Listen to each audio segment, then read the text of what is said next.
sehat? Sehat, alhamdulillah Ustazah. Mudah-mudahan kita semua sehat ya. Dan Amin, amin, insya Allah. Sekarang ini tanggal 7 Sya'ban ya. ya sudah mulai masuk bulan Sya'ban ya Ustazah. Sudah tanggal 7, tinggal 22 hari lagi, kurang lebih 23 hari lagi Ramadan ya. Masya Allah. Kayak kita mau belajar tentang sholat nih Ustazah, biar nanti sholatnya lebih sempurna. Insya Allah. Baik. Pak, udah berapa lama begini Pak? Kita mulai ya Ustazah. Tahun ada Pak? Silakan. Setahun ada Pak? Ya, baik. Assalamualaikum warahmatullahi wabarakatuh. Alhamdulillahirabbil alamin. Alhamdulillahilladzi arsala rasulahu bil huda wa dinil haqq liyudhhirahu 'alad dini kullih wa kafaa billahi syahida. Asyhadu an la ilaha illallah wa asyhadu anna Muhammadan abduhu wa rasuluh. Ya, alhamdulillah, puji syukur kita panjatkan kehadirat Allah Subhanahu wa taala ya. Pada kesempatan kali ini kita bisa dalam keadaan sehat walafiat ya, atas berkat nikmat Allah yang sangat besar, maka kita semua masih dalam keadaan sehat dan kita bisa berkumpul kembali pada malam hari Jumat ini, malam Jumat ini untuk kembali menimba ilmu ya, belajar bersama dengan Ustazah Herlini Amran. Ya, jazakillah khair Ustazah sudah menyempatkan waktu untuk sharing ilmu ya, untuk berikan pelajaran kepada kita semua tentang fikih wanita ya. Semua pada malam hari ini bisa belajar banyak dari Ustazah dan bisa menyempurnakan ibadah-ibadah kita ya. Ya, teman-teman semua, semoga pada malam hari ini semua dalam keadaan sehat dan dengan seksama dan bisa memanfaatkan ya. Mudah-mudahan nanti teman-teman bisa bila ada pertanyaan ya bisa mengajukan sebanyak-banyaknya boleh ya, bila waktunya masih cukup. Insya Allah kita nanti bisa dalam waktu 1,5 sampai 2 jam ya, mudah-mudahan kita bisa bersama belajar bersama Ustazah. Pada malam hari ini kita ingin belajar mengenai fikih sholat wanita ya. Jadi kita angkat tema ini karena ibadah sholat adalah merupakan ibadah yang paling utama ya Ustazah ya, yang nanti akan ditanya oleh Allah pertama kali di hari akhirat ya. Ibadah yang pertama kali ditanya di hari akhirat adalah sholat ya. Karena itu kita ingin sekali agar ibadah sholat kita ini diterima oleh Allah ya, karena kita melakukannya setiap hari minimal 5 kali, belum ditambah lagi dengan ibadah-ibadah sunnahnya gitu ya. Jadi kita ingin sekali agar ibadah sholat kita ini menjadi sempurna dan bisa diterima oleh Allah Subhanahu wa taala ya. Tidak ingin menjadi sia-sia ya, rasanya sudah merasa sudah sempurna, sudah mengerjakan syarat syahnya ya, rukun-rukunnya semuanya, tapi mungkin ada yang belum sempurna gitu. Mari kita belajar pada malam ini dengan Ustazah ya, karena mungkin ada kekhususan ya Ustazah ya antara laki-laki dan wanita ya. Kita dulu pernah belajar fikih sholat ya, tapi belum pernah fikih sholat untuk wanita gitu ya. Jadi kita mau belajar pada malam hari ini, mudah-mudahan dengan ilmu yang disampaikan oleh Ustazah pada malam hari ini bisa menyempurnakan sholat kita, sehingga sholat kita nanti bisa diterima oleh Allah Subhanahu wa taala ya, dan kita nanti akan menghadap Allah di hari akhirat nanti tidak dalam keadaan merugi ya, tapi kita bisa mempunyai bekal yang cukup ya untuk menghadap Allah Subhanahu wa taala. Baik Ustazah, kita sebelumnya perlu saya bacakan nggak ya? Rasanya ini banyak yang sudah biasa ikut ya pada malam hari ini, mungkin tidak perlu lagi saya bacakan biodata ya Ustazah ya. Insya Allah semua sudah kenal dengan Ustazah. Ustazah seorang ahli fikih ya, yang banyak mengisi tentang kajian-kajian fikih baik di Indonesia maupun di luar ya, sepertinya Ustazah juga ya. Ya baik, kita mulai saja ya Ustazah. Kepada Ustazah kami persilahkan. Ya, jazakillah khair Bu Titin ya. Sama-sama kita buka dengan suratul Fatihah ya. A'udzubillahi minasyaitonirrajim. Bismillahirrahmanirrahim. Alhamdulillahirabbil alamin, arrahmanirrahim, maliki yaumiddin, iyyaka na'budu wa iyyaka nasta'in. Ihdinas siratal mustaqim, siratal ladzina an'amta 'alaihim ghairil maghdubi 'alaihim waladdallin. Amin. Assalamualaikum warahmatullahi wabarakatuh. Waalaikumsalam warahmatullahi. Alhamdulillahilladzi allafa baina qulubina fa asbahna bi ni'mati ikhwana. Allahumma sholli wa sallim wa barik ala sayyidina Muhammadin wa ala alihi wa sahbi ajmain wa ba'd. Allahumma inna nas'aluka ridhaka wal jannah wa na'udzubika min sakhatika wan nar. Amin ya rabbal alamin. Alhamdulillah pada malam hari ini kita dengan takdir Allah dipertemukan dalam pembahasan tentang agar salat kita khusyuk ya. Dan tadi sudah dibuka oleh Ibu Dr. Titin ya, Ibu Kartini, Dr. Kartini, bahwa sholat ini sangat penting. Sholat ini adalah ibadah pertama yang dihisab oleh Allah di yaumil akhir. Sholat ini adalah pembeda antara yang beriman dan yang kafir. Nah, tentu saja pembahasan bab sholat itu sangat luas ya. Kalau dalam kitab-kitab fikih itu mungkin bisa hampir 1 jilid ya, itu 1 juz itu maksudnya pembahasan tentang sholat ya, rukunnya, syaratnya, perbedaan pandangan dan segala macam. Nah, kita nggak bahas itu. Kita saat ini lebih fokus kepada pembahasan kaifiyah bagaimana agar sholat kita khusyuk ya. Tentu sebelum pembahasan tentang khusyuk saya ingin menyampaikan beberapa hal sebelum masuk kepada bab khusyuk itu ya. Sebagai pembuka ya, bahwa sholat ini merupakan hal yang paling disukai Rasulullah SAW. Jadi kalau kita membaca sirah Nabi, itu sholat itu menjadi suatu hal perbuatan itu paling disukai Rasulullah. Makanya Rasulullah menyebutkan dalam beberapa riwayat ya, di antaranya hadis riwayat An-Nasa'i itu beliau mengatakan ju'ilat qurratu aini fi shalah. Dijadikan sesuatu yang paling menyenangkan hatiku itu ada pada saat mengerjakan sholat. Nah, jadi artinya di sini Rasulullah memberikan informasi kepada kita. Sebenarnya yang Rasulullah suka itu diantaranya itu adalah yang menjadi qurratul ain. Kan kalau dalam doa ya, surat Al-Furqan itu ya, yang ayat 25 itu Rabbana hablana min azwajina wa dzurriyyatina ya, itu qurratul ain. Jadi yang menjadi qurratul ain kita itu adalah keturunan anak-anak ya. Nah, di sini Rasulullah menjelaskan bahwa yang menjadi qurratul ain itu adalah sholat. Nah, ada hal yang menarik di sini ya.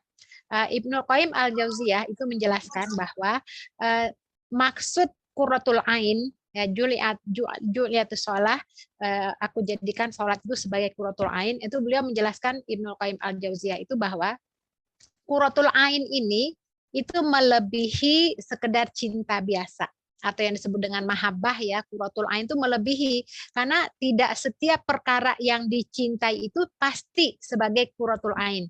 Qurratul ain itu kan cahaya hati, apa yang paling menyenangkan hati ya, itu kan qurratul ain. Jadi kalau hati itu kan bisa mencapai puncak kesenangannya itu disebut ya qurratul ain. Jadi memang ketika sholat itu dijadikan sebagai tempat qurratul ain itu yang melebihi dari rasa cinta, itu kan udah luar biasa. Jadi artinya Allah yang tempat yang kita jadikan semata-mata yang kita cinta, yang kita menyembahnya, yang kita mengikuti juga kecintaan kepada Allah itu memang suatu hal yang memang wajib ya. Qul in kuntum tuhibbunallah ya, kalau engkau mengaku cinta kepadaku ya, ikutilah Rasulullah dan segala macam. Jadi qurratul ain itu memang luar biasa. Kalau sholat itu dijadikan qurratul ain. Jadi orang-orang yang mencintai Allah, yang di dalam kehidupan di dunia ini menjadikan sholat itu sebagai qurratul ain, itu luar biasa. Itu bagaimana dengan sholat itu tidak hanya sekedar sebagai pelepasan tanggung jawab ya, sebagai penunaian kewajiban, tidak hanya sebagai ya udah wajib laksanakan aja, tidak, tapi lebih dari itu. Aktivitas qurratul ain itu yang menjadi penyenang hati itu adalah aktivitas yang dinikmati. Jadi sholat itu menjadi komunikasi langsung. Ya makanya as-sholatu mi'rajul mu'min. Sholat itu adalah mi'rajnya orang beriman. Kalau Rasulullah mi'raj itu kan ke langit yang ketujuh menerima perintah sholat. Nah, orang beriman itu mi'rajnya itu dengan sholat. Ada komunikasi lirih dengan Allah yang menyebabkan hati itu kalau tidak berkomunikasi dengan Allah itu tidak tenang, jiwanya tidak tentram, tidak sakinah, karena belum berkomunikasi dengan Allah, belum merasakan nikmat ya dengan mengingat Allah ya. Jadi ini qurratul ain. Jadi luar biasa ya. Sholat itu menjadi hal yang disukai. Nah, kita bisa melihat apakah sholat itu sudah menjadi sesuatu qurratul ain bagi kita atau tidak, itu bisa dilihat loh. Nah, ini kita jujur pada diri sendiri, kita nggak usah bahas di sini ya, tapi untuk bahan evaluasi. Pernahkah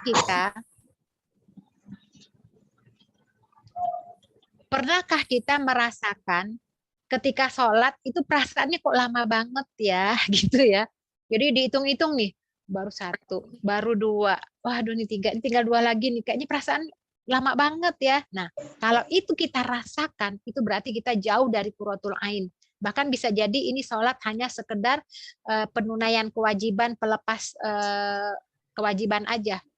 Belum menikmati dan Allah alam ya, diterima atau tidaknya Allah alam. Jadi artinya itu jauh. Kalau masih mikir-mikir ini baru 4, bahkan bisa jadi mohon maaf, ini kan evaluasi buat diri kita ya.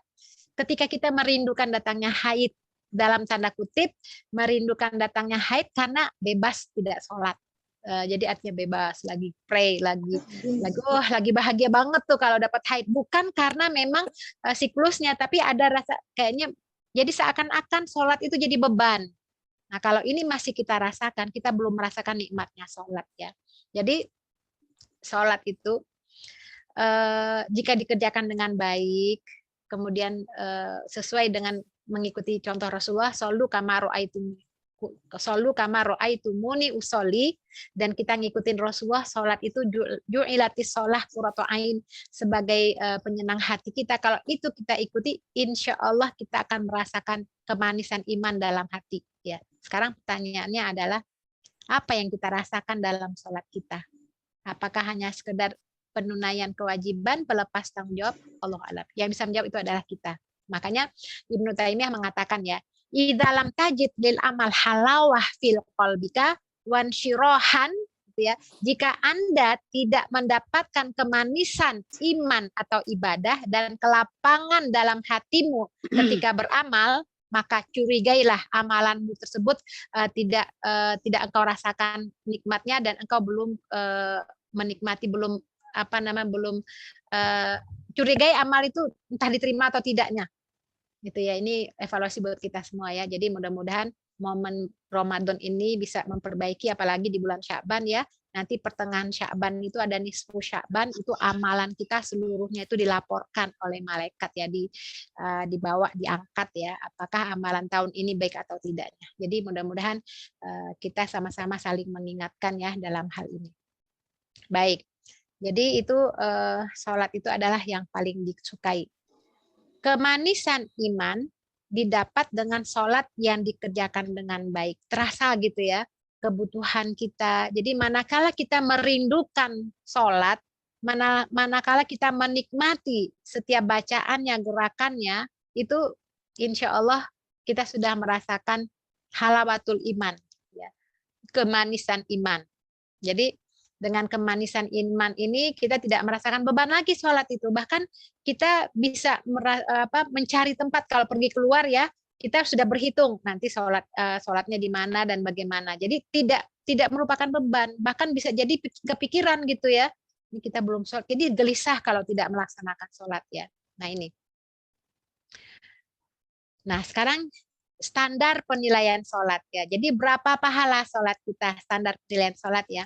Jadi memang Rasulullah pernah menyebutkan ya, inna rajul layan sorif wa makutiba ila usrun sholatihi tis'un tumunun ya. Artinya setiap orang itu kalau selesai sholat, kata Rasulullah, itu sholatnya itu tidaklah dicatat, itu pahalanya itu dilihat dari cara dia mengerjakannya. Nilainya itu apakah 1/10, 1/9, 1/8, atau nilainya itu 1/3 atau setengah. Jadi ada pontennya kalau kita lihat, ada nilainya. Jadi ketika seorang hamba sholat itu kan malaikat kan bersama kita ya. Malaikat itu kan ya istilahnya petugas Allah yang memantau kita, itu kan malaikat. Ya kalau kita dipantau sekarang, kalau nggak ada orang, ada teknologi canggih, ada CCTV ya. CCTV itu kan nggak fleksibel, hanya di situ aja ya, di satu fokus aja ya. Kalau malaikat kan bersama kita. Ya kecuali di tempat-tempat yang malaikat nggak ada tuh, di kamar mandi dan ketika suami istri berhubungan ya. Nah itu artinya tidak, atau kalau di rumah tuh nanti ada patung dan segala macam. Tapi malaikat yang memantau dan mengawasi manusia itu selalu ada. Nah jadi ketika kita sholat itu standar penilaian itu kan ini ya dilihat oleh malaikat. Jadi Rasulullah mengatakan itu dicatat nanti pahala sholatnya itu berapa nilainya. Apakah nilainya 1/10, 1/7. Jadi kalau misalnya ada yang 90, ada yang 80, 70 gitu, ada yang 30. Itu semua tergantung dari bagaimana dia melaksanakan sholat itu. Jadi perbedaan pahala sholat itu sesuai dengan perbedaan orang-orang yang sholat berdasarkan kekhusyukan dan penghayatan bacaan sholat tersebut. Ya. Jadi seperti itulah penilaiannya. Maka tahu nggak kita penilaian standar sholat kita? Ya, yang tahu hanya diri kita ya. Jadi ada satu riwayat soheh itu Sofyan As-Sauri itu mengatakan ya, yaktubu lirojul min sholatihi ma aqala minha. Ya, jadi seseorang itu pahala sholatnya itu ditulis berdasarkan apa yang dia pahami dari sholatnya. Ya, jadi berdasarkan kehadiran hati, apa yang dia pahami. Ya kan kalau kita membaca nggak paham, ya nggak berdampak. Jadi yang mempengaruhi bobot penilaian sholat seseorang itu ya, dari standar penilaian sholat itu, selain dari tadi ikhlas, tata cara sholatnya ya, mengikuti petunjuk Rasulullah ya, yang solu kama ro'aitumuni sholli itu ya, melihat bagaimana cara sholatnya, apakah sesuai dengan sunnah atau tidaknya ya. Juga hatinya, apakah hatinya hadir ketika dia menghayati, ketika dia sholat menghadap Allah, apakah ucapannya dan perbuatannya itu sinkron. Makanya ada para ulama salafus soleh dulu tuh suka berdoa begini, Allahumma inni a'udzubika min khusyu'in nifaq. Jadi ada yang berdoa seperti itu ya. Ya Allah, aku berlindung kepadamu dari kekhusyukan orang munafik. Jadi maksudnya apa? Orang munafik itu kalau sholat, ya sholat juga dia, sholat, tapi memang kusala, males ya. Nah orang munafik itu sholat, badannya itu khusyuk, diam, tidak bergerak. Pokoknya seperti sebagaimana yang Rasulullah melaksanakan sholat, tapi hatinya tidak mengikuti gerak badannya, hatinya entah kemana. Justru banyak ide-ide yang cemerlang itu muncul ketika sholat, ada barang yang hilang ketemu. Nah itulah, ketika hati tidak sama dengan gerakan badan, itu adalah sifat sholatnya orang munafik. Maka para ulama dulu berlindung kepada Allah dari sholat kekhusyukan orang-orang munafik. Ya. Baik, sekarang kita beralih kepada tipe umat Islam terkait sholat. Ya, semuanya sih ada dalam Al-Quran ya, tipe orang umat Islam yang terkait sholat ya. Pertama, meninggalkan sholat ya. Jadi memang sholat kadang-kadang tapi banyakkan meninggal ya. Nah ini surat Al-Mudaththir ya. Kan dalam ini rekaman Allah menjelaskan kepada kita nanti yang terjadi pada saat setelah hari pembalasan ya, ketika manusia di padang mahsyar mempertanggungjawabkan amalannya, kemudian mereka kan dihisap, di antaranya ada yang masuk surga, ada yang masuk neraka. Nah ketika kaum beriman ini sudah masuk surga ya, tentu mereka akan mencari tahu kok nggak ada bersama mereka, apakah saudaranya atau temannya. Tentu yang mereka tanya adalah orang yang mereka kenal. Nah, disitulah mereka minta kepada Allah, di mana mereka ya Allah ya, orang-orang yang kami kenal. Maka diperlihatkanlah siapa yang mereka cari, itu apakah temannya atau siapanya, kemudian terjadilah dialog. Masalakakum fi saqor. Ya, jadi pada saat orang beriman bertanya kepada Allah, di mana orang yang ingin mereka cari karena nggak ketemu ya, kemudian diperlihatkanlah neraka Sakor dengan penghuninya, dan luar biasa penghuni surga tidak merasakan panasnya api neraka, sebagaimana penghuni neraka tidak merasakan nikmatnya surga. Terjadi dialog ya, kayak kita ini kan, walaupun kita masih di dunia kan teknologi udah canggih ya, yang dari berbagai negara jauh bisa dialog kayak begini, apalagi Allah nanti di yaumil akhir. Terjadi percakapan, kenapa kamu masuk ke neraka Sakor? Qalu lam naku minal musallin, kami dulu nggak sholat. Ya, jadi dia muslim, tapi dia tidak sholat, dia tidak memberikan makan orang miskin. Ada beberapa ya, hatta atanal yakin, sampai datang hari kiamat ya. Nah ini kemudian Rasul juga mengatakan bainal abdi wa bainal kufri wal iman as-sholah. Jadi fa'idha taruha faqad asyrok. Pemisah antara seorang hamba dengan kekufuran dan keimanan itu sholat. Jadi banyak sekarang ini ya orang-orang yang mengaku muslim tapi tidak sholat. Makanya kita berharap ya semoga Allah menjaga dan melindungi keluarga kita ya. Mudah-mudahan keluarga kita menjadi ahlus sholat. Atau paling tidak doa yang terus kita panjatkan kepada Allah sebagaimana doa Nabi Ibrahim. Rabbi ja'alni muqimas sholah wa min dzurriyyati. Rabbana wa taqabbal doa. Kita doakan anak cucu keturunan kita itu menjadi pendiri sholat, pelaksana sholat ya. Jadi ini tipikal pertama, meninggalkan sholat ya. Kemudian yang kedua, menyia-nyiakan sholat ya. Fakhalafa min ba'dihim khalfun adha'us shalah wattaba'us syahawat fasawfa yalqauna ghayya. Maka datanglah sesudah mereka pengganti yang buruk, yang jelek, yang menyia-nyiakan sholat. Adha'us shalah. Ya, mereka juga memperturutkan hawa nafsunya, maka mereka kelak akan menemui kesesatan. Ya, jadi orang-orang yang menyia-nyiakan sholat ini, walaupun dia muslim juga nanti tidak akan sukses, tidak akan berhasil ya. Itu yang kedua. Jadi orang-orang yang menyia-nyiakan sholat ini akan menyia-nyiakan hidupnya dan tidak akan mendapatkan pertolongan Allah. Kemudian yang ketiga, tipikal orang yang sholat yang ada di dalam Al-Quran, melakukan sholat dengan malas. Ini orang munafik ya. Innal munafiqina yukhadi'una Allah wa huwa khadi'uhum. Wa idza qamu ila shalah qamu kusala. Jadi, apakah kita memiliki ciri-ciri kenifakan, ciri-ciri kemunafikan? Maka coba dilihat, dicek. Kalau sholat malas enggak?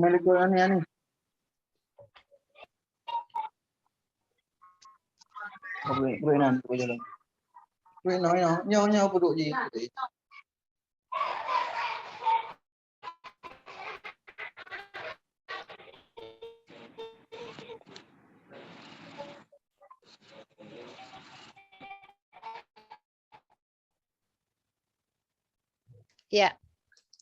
Jadi orang-orang yang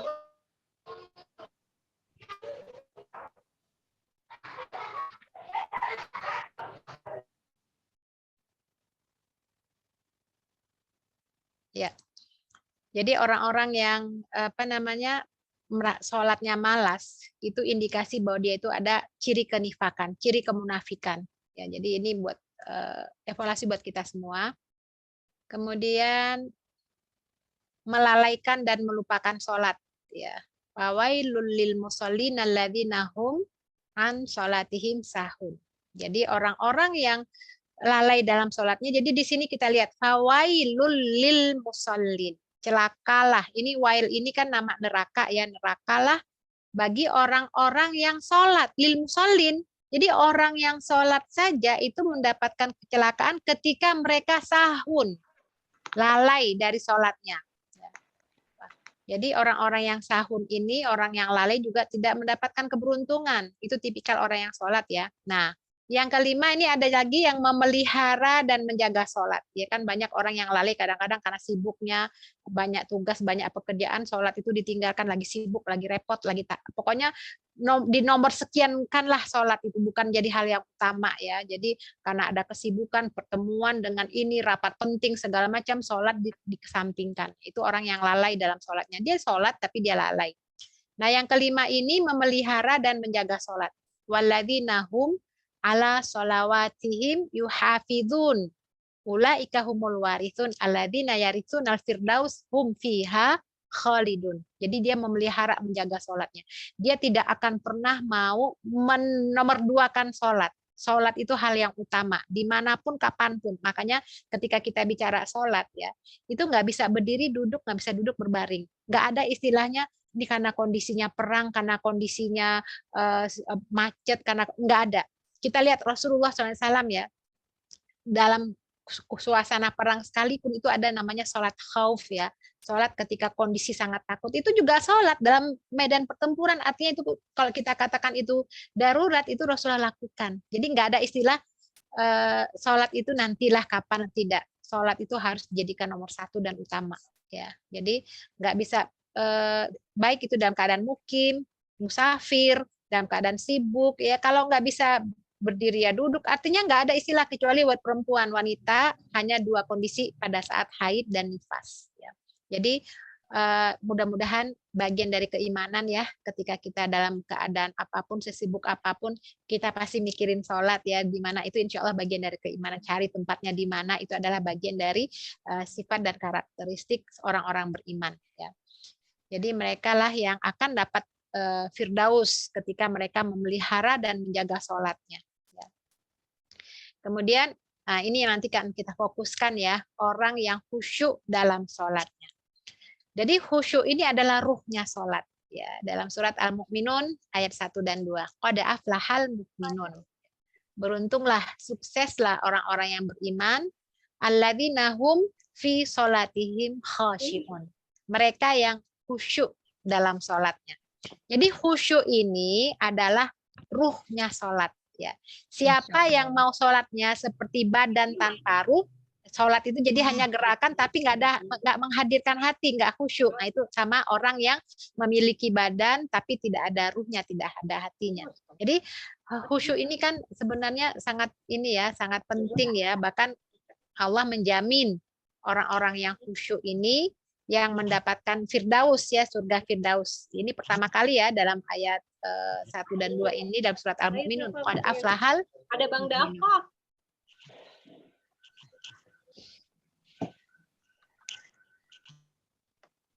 Jadi khusyuk ini sebenarnya amalan batin ya, itu melibatkan hati ya, sebagaimana beberapa tafsir ya, khusyuk dalam sholat itu artinya hadirnya hati seseorang di hadapan Allah. Hadirnya hati itu maksudnya menghayati bacaan, merasakan kehadiran Allah. Jadi itu wilayah dalam ya, wilayah bagian hati kita ya, ada rasa, ada konsentrasi di situ. Jadi seluruh apa yang kita ucapkan, gerak-gerik sholat itu sinkron semua. Jadi tidak hanya sekedar hafal. Selama ini kan kita sholat hanya hafal kan. Oh ya baca doa iftitah, baca hafal gitu, Al-Fatihah udah. Tapi hatinya entah kemana. Tidak fokus kepada apa yang dibaca. Nah itu kadang-kadang setan gampang tuh membuat pikiran-pikiran bahkan ide cemerlang munculnya lagi sholat karena memang tidak sinkron. Apa yang diucapkan, apa yang ada di dalam hati ya tidak memaknainya dan dengan gerakan. Jadi ruhnya sholat itu adalah khusyuk. Nah sholat inilah nanti yang ditulis pahalanya oleh malaikat. Sholat inilah yang mendapatkan nilai, yang hadirnya hati ya. Jadi penting banget hati di sini ya, bagaimana menghayati ucapan dan gerakan sholat. Nah, sekarang pertanyaannya, bagaimana kita bisa khusyuk? Kalau kita tidak tahu arti dari bacaan yang kita ucapkan dalam sholat. Iya, nggak bakal mungkin bisa khusyuk. Orang Arab yang paham bahasa Arab, karena bahasa sehari-harinya adalah bahasa Arab, itu jangan dikira mereka khusyuk semua, tidak. Karena memang kekhusyukan itu perlu menghadirkan hati di situ. Makanya pertolongan kepada Allah itu harus dimintakan ya dengan sholat. Wasta'inu bis-shobri was-sholah wa innaha lakabiratun illa 'alal khosyiin. Jadikanlah pertolongan kepada Allah itu dengan sabar dan sholat, dan itu sangat berat. Ya, kecuali illa khosyiun, illa 'alal khosyiin ya, kecuali bagi orang yang khusyuk. Itu nggak akan berat menjadikan sabar dan pertolongan sholat itu menjadi pertolongannya bagi yang khusyuknya. Apa khusyuk di situ disambut lagi tuh ya di surat Al-Baqarah ayat 46 ya, itu disambung. Alladzina yadhunnuna annahum mulaqu rabbihim wa annahum ilaihi rojiun. Ada dua di situ orang yang khusyuk di ayat ini, surat Al-Baqarah ayat 45-46 menyebutkan ciri khusyuk itu, yaitu orang-orang yang yakin. Alladzina yadhunnuna annahum mulaqu rabbihim, yakin akan bertemu dengan Allah. Jadi artinya dia memiliki keyakinan suatu saat akan kembali kepada Allah, atau dia memiliki keyakinan di saat ini Allah sedang melihatnya. Jadi alladzina yadhunnuna annahum mulaqu rabbihim wa annahum ilaihi rojiun, dan dia akan kembali kepada Allah. Jadi disinilah menghadirkan rasa di sini ya, bagaimana menghadirkan hati, ucapan, gerakan. Jadi bukan kemana-mana pikirannya itu. Jadi seluruhnya terkonsentrasi dari bacaan. Makanya bagaimana sholat bisa khusyuk kalau yang mulutnya itu hanya qomat kamit. Baca ini memang qomat kamit aja, nggak akan bisa. Paling tidak seminimal-minimalnya kita sholat, kita mendengarkan apa yang kita baca. Kita dengarkan dengan telinga kita sehingga bisa hadir hati kita. Jadi itu juga kadang-kadang kita mendengarkan bacaan kita, hati juga kan tidak konsen juga. Makanya layak tubuh lirojuli min sholati masaha antu. Ya, jadi kata Rasulullah ya, tidaklah dicatat sebagai pahala dalam sholat seseorang itu ketika dia lalai, ketika dia antara ucapannya dengan hatinya tidak sinkron ya. Makanya kadang-kadang kita sholat lupa juga ya berapa rakaat karena memang hatinya nggak tertuju kepada bacaan sholatnya. Maka mintalah pertolongan kepada Allah agar kita bisa khusyuk dalam sholat kita. Maka itulah sebabnya ya Rasulullah memberikan wasiat ya kepada sahabat untuk selalu membaca doa setelah sholat itu ya. Allahumma a'inni ala dzikrika wa syukrika wa husni ibadatika. Gimana mau bacanya nggak tahu.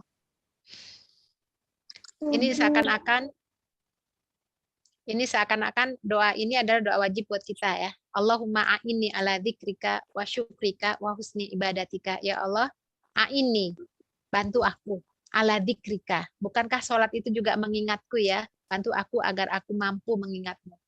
Wa syukrika, mensyukuri semua nikmat yang kau berikan kepadaku. Wa husni ibadatika, dan untuk menyempurnakan ibadah-ibadahku kepadamu ya. Jadi ini khusyuk ya, orang-orang yang khusyuk. Baik, kita lanjutkan lagi. Nah, sekarang khusyuk itu mulai dari saat berwudu ya. Jadi tadi kembali saya ulangi lagi ya, doa itu penting banget ya, ibu-ibu, teman-teman ya. Allahumma a'inni ala dzikrika wa syukrika wa husni ibadatika. Ini jangan sampai pernah tertinggal baca doa ini. Ini adalah mohon pertolongan, minta tolong pada Allah agar kita dibantu untuk bisa ingat pada Allah, dibantu agar kita bisa khusyuk ya, karena ini ala dzikrika, karena apa? Wa aqimis shalah li dzikri, laksanakan sholat, tunaikan sholat untuk lidzikri, untuk mengingatku. Maka kita minta bantuan kepada Allah agar kita bisa mengingat Allah, bisa khusyuk dalam sholat kita. Bantuannya hanya minta kepada Allah. Makanya doa ini jangan sampai lupa ya ketika sholat ya. Allahumma a'inni, setelah sholat ya, Allahumma a'inni ala dzikrika wa syukrika wa husni ibadatika. Nah, kapan mulainya khusyuk itu pada seseorang? Dimulai pada saat berwudu. Nah, ini Utsman bin Affan, ini cerita tentang sahabat ya. Dia menuangkan air dari wadah ke telapak tangannya ya. Mulailah lagi berwudu ya, kemudian berwudu lah ya, mulai dari berwudu sebagaimana kita telah laksanakan wudu tersebut ya. Kemudian sudah berkumur-kumur, istinsyak, beristinsar itu yang kumur-kumur itu yang masuk air ke hidung ya. Kemudian beliau mencuci wajahnya ya, ini sama seperti berwudu ya dengan sempurna. Kemudian setelah itu beliau berkata, summa sholla raka'atain, sholat 2 rakaat, la yuhaditsu fihi ma nafsahu ya. Jadi sholat sebanyak 2 rakaat di mana dia tidak memikirkan hal-hal lain saat sholat tersebut. Ghufira lahu ma taqaddam min dzambi, maka kata Rasulullah, maka akan dimaafkan, diampuni dosa-dosanya yang telah lalu. Jadi mulai dari wudu. Bahkan dalam sebuah riwayat Ibnu Abbas radhiyallahu anhu tuh ketika berwudu tuh tangannya gemeteran ya. Jadi dia memang sudah menghadirkan rasa ya ketika berwudu bahwa dia akan menghadap pencipta semesta alam ini, Rabbul Alamin. Jadi menggemetar. Nah, ketika itu ditanya oleh sahabat yang lain, "Madhabi, kenapa kamu gemeteran gitu? Sakit ya?" gitu. Jangan-jangan masuk angin, demam kali apa gimana ya dengan kondisi bergemetar tubuhnya itu. Nah, setelah dia tidak menjawab. Karena berwudu itu adabnya nggak boleh banyak ngomong, nggak boleh. Bahkan Rasulullah juga kalau ada yang mengucapkan salam, beliau tidak menjawab salam. Ya, nah setelah selesai berdoa dan setelah baru dia menjawab, aku tadi gemetar karena aku merasakan akan menghadap Allah pencipta alam semesta yang aku akan menyembahnya. Jadi rasanya tuh dihadirkan rasa di hatinya sehingga bergetarlah tubuhnya. Jadi ini bagaimana mulainya menghadirkan hati itu pada saat berwudu. Makanya tidak adab kalau berwudu itu sambil berbicara-bicara, ngomong-ngomong apa. Jadi diresapi ya, benar-benar konsentrasi ketika berwudu itu. Ya bahkan kalau kita lihat dalam kitab Ihya Ulumuddin itu Imam Ghazali itu ketika menuangkan air ke anggota tubuhnya itu kan beliau hadirkan hati dan beliau berdoa. Jadi ketika mencuci tangan tuh kan baca Bismillah ya, dengan nama Allah kan itu baca, kita harus berniat untuk berwudu sambil dia menyiramkan tangan ya dengan air itu dia berdoa dalam hati, ya Allah bersihkanlah semua dosa-dosa yang dilakukan oleh tanganku. Jadi bagaimana menghadirkan hati pada saat air tertuang di anggota tubuh ya, beda mungkin sama kita ya, wudunya ya wudhu sambil ya begitu aja, kadang ambil ngobrol sambil ini nggak konsen, hanya fisiknya saja. Nah, para salafus soleh itu sudah menghadirkan hati. Dia masukkan hati di dalamnya, kemudian berdoa ketika mencuci muka tuh ya, sambil dia berdoa, ya Allah ampunilah semua dosa-dosa yang diperbuat oleh wajahku, mataku ya, ketika telinga juga oleh kupingku. Jadi semuanya tuh sambil membersihkan fisiknya juga memohon ampunan kepada dosa-dosa yang pernah dilakukan. Makanya di sini para ulama dulu menghadirkan ya, mengajarkan kepada kita bahwa tubuh kita ini nggak hanya fisik saja. Tubuh kita itu juga ada ruh. Nah, jadi pada saat kita berwudu itu tidak hanya fisik yang dicuci, yang dibasuh, tapi ruh kita juga mohon kepada Allah agar diampuni dari semua dosa-dosa. Ya. Jadi ini dimulai pada saat berwudu. Ya. Nah, ini ada antara sadar dan lalai ya. Ini ada sadar dan lalai ya. Innani anallahu la ilaha illa ana fa'budni wa aqimis sholata lidzikri. Ya, aku ini adalah Allah. Jadi Allah memperkenalkan dirinya itu dengan dua cara, melalui ayat kauliyah dan ayat kauniyah. Ayat kauliyah itu Al-Quran. Kita kalau nggak dikasih tahu lewat Al-Quran, kita mungkin tidak akan mengenal siapa pencipta kita. Nah, ayat kauniyah itu di alam semesta ini ya. Nah, ini dari Al-Quran ini Allah memperkenalkan dirinya. Innani anallah. Aku ini adalah Allah. La ilaha illa ana fa'budni. Tidak ada Tuhan yang hak yang boleh disembah selain aku. Wa aqimis sholah lidzikri. Dirikanlah sholat untuk mengingat ya, mengingat aku. Jadi memang sholat itu dalam rangka mengingat Allah. Jadi mustahil dengan hati ini mengingat Allah itu kalau kita masih memiliki bisikan-bisikan jahat, penyakit atau kotor ya hatinya, itu mustahil kita bisa mengingat Allah. Ketika di dalam hati seseorang itu berkumpul kemaksiatan itu tidak akan mungkin dia bisa mengingat Allah ketika sholat. Ya, makanya dalam sholat juga kan dapat wail juga kan. Makanya disinilah mengingat diri kepada Allah itu bisa jadi akan terasa bisa khusyuknya itu kalau memang dibersihkan ruh kita, hati kita dari hal-hal yang mengganggu pikiran ya, yang mengganggu aktivitas kita. Jadi sholat tanpa penghayatan, tanpa penjiwaan, tanpa perenungan itu omong kosong. Nggak mungkin kita bisa menjadikan sholat kita khusyuk kalau tidak ada penghayatannya, apalagi tidak paham bacaan bahasa Arabnya, apalagi kalau salah-salah. Bahkan para ulama ya kalau kita berbicara fikih, itu ketika kita keliru membaca bacaan sholat, karena kan bahasa Arab itu unik ya, karena mereka memiliki makhrajil huruf ya, kalau salah omong, salah ucap itu salah arti. Misalnya ya, ketika mengucapkan misalnya Allahu Akbar ya, takbir ya, ketika baca takbir. Kan kalau bahasa takbir itu kan Allahu Akbar gitu ya. Allahu Akbar. Nah, kalau orang yang tidak paham, ya bisa jadi karena memang dia tidak belajar, itu kayak di musola-musola yang udah tua jadi imamnya kan bacanya kadang-kadang gini, Allahu Akbar, gitu ya. Allahu Akbar. Itu bahaya loh itu. Allah Akbar, gitu. Allahu Akbar. Akbar dengan memanjangkan baknya itu ya, Akbar. Itu gendang, artinya gendang. Akbar itu gendang. Itu kan udah bentuk pelecehan yang na'udzubillah min dzalik. Allah disamakan dengan gendang. Allahu Akbar. Ya, itu kan keliru baca. Atau ketika membacanya dengan memanjangkan huruf alifnya. Allahu Akbar. Apakah Allah Maha Besar? Nauzubillah min dzalik. Jadi ini memang perlu belajar ya, supaya kita bisa menghadirkan hati, bisa paham apa yang kita baca, ya terus belajar. Nah, ini adalah bagian dari ilmu syar'i yang wajib, yang fardu ain. Jadi kalau para ulama itu menjelaskan ya, kalau ibadah-ibadah yang wajib, yang fardu kepada yang harus dilakukan oleh seorang hamba itu hukumnya fardu ain, bukan fardu kifayah. Kalau fardu kifayah itu ya sholat jenazah. Kalau ini kan kewajiban kita, maka memang kita wajib untuk memahami apa yang menjadi kewajiban kita ya, bacaan-bacaan sholat itu ya. Nah ini, jadi inilah antara sadar dan lalai ya, kita tahu, kita sadar, tapi kadang-kadang di satu sisi lalai juga. Wadhkur rabbaka fi nafsika tadarru'a wa khifah wadunal jahri minal qawi bil wudhui wal asal wala takun minal ghafilin.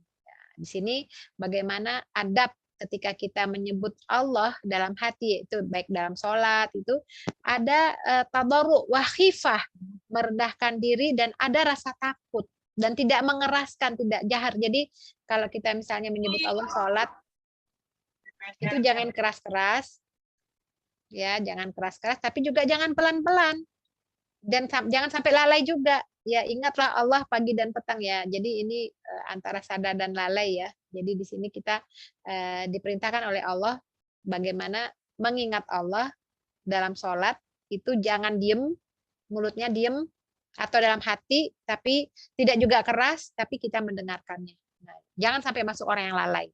Karena kalau kadang-kadang kita tidak mengeraskan bacaan itu kayak jadi lalai. Entah di mana bacaannya apa nggak jelas kan.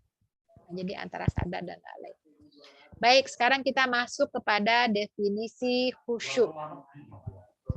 Ya Allah.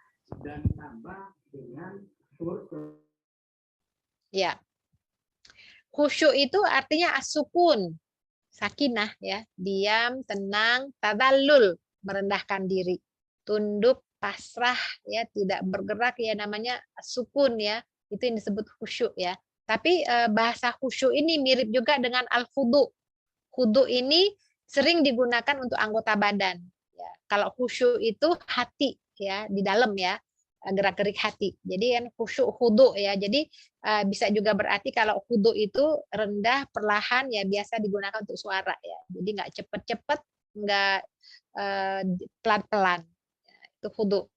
Secara istilah khusyuk itu artinya kelembutan hati, ketenangan sanubari yang berfungsi menghindari keinginan keji yang berpangkal dari memperturutkan hawa nafsu hewani, serta kepasrahan di hadapan ilahi yang dapat melenyapkan keangkuhan, kesombongan, dan sikap tinggi hati. Ini secara umum khusyuk ya. Nah kalau dalam sholat tentu saja khusyuk itu artinya adalah konsentrasi dengan apa yang kita baca ya, apa yang kita ucapkan dan kita memahaminya. Jadi hati, pikiran, gerakan sinkron gitu ya. Itu yang dimaksud dengan khusyuk.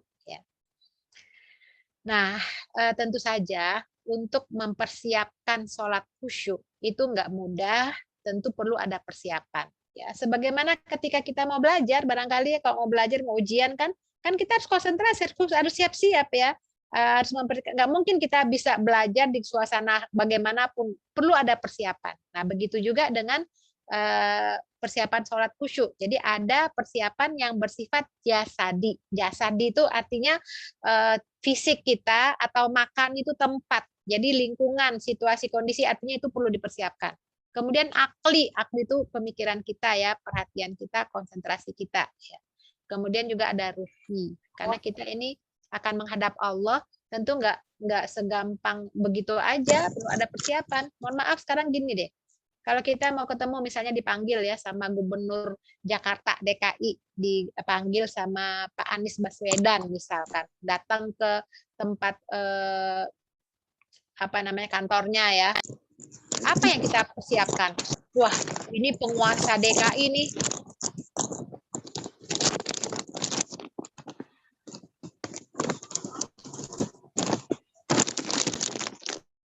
Ya. Ini penguasa DKI nih akan telah memanggil kita besok datang jam 9 bertemu menghadapnya. Nah, apa yang kita persiapkan? Kadang-kadang bisa jadi ya, jujur aja, kita lebih mempersiapkan diri kita untuk menghadap penguasa dunia ketimbang penguasa alam semesta. Kalau penguasa dunia itu ya kita udah rapi-rapiin, mungkin beberapa saat ya pakaiannya pokoknya benar-benar persiapannya mateng persiapannya ya. Sementara penguasa alam semesta ala kadarnya ya. Mungkin dengan mukena yang nggak dicuci-cuci, tempatnya juga asalan dan segala macam ya. Nah, jadi ini persiapan-persiapan ketika kita akan berhadapan dengan Allah pencipta alam semesta Rabbul Alamin, yang jasadi yang perlu kita lakukan untuk persiapannya adalah menghilangkan gangguan di tempat sholat. Ya, jadi jangan asalan aja sholat di mananya, tidak. Hilangkan gangguan itu di lingkungan. Misalnya kalau ada yang berisik-berisik, ya kan tidak konsentrasi, ya itu dihindarkan dulu. Apakah suara televisi, suara HP, suara apa itu akan mengganggu. Ya, hilangkan gangguan yang ada. Atau bahkan dalam masjid ya, itu kalau ada orang yang sholat, itu yang baca Qur'annya dikeraskan tuh dipelankan dulu. Itu jangan sampai mengganggu orang yang sedang berhadapan dengan Allah. Yang baca Qur'an itu kan itu bagian sunnah ya, ini kan wajib ya. Artinya tidak boleh memperkeraskan suara. Nah, makanya nih mestinya kita sebagai hamba Allah ya, umat Muhammad SAW tuh tahu diri mestinya.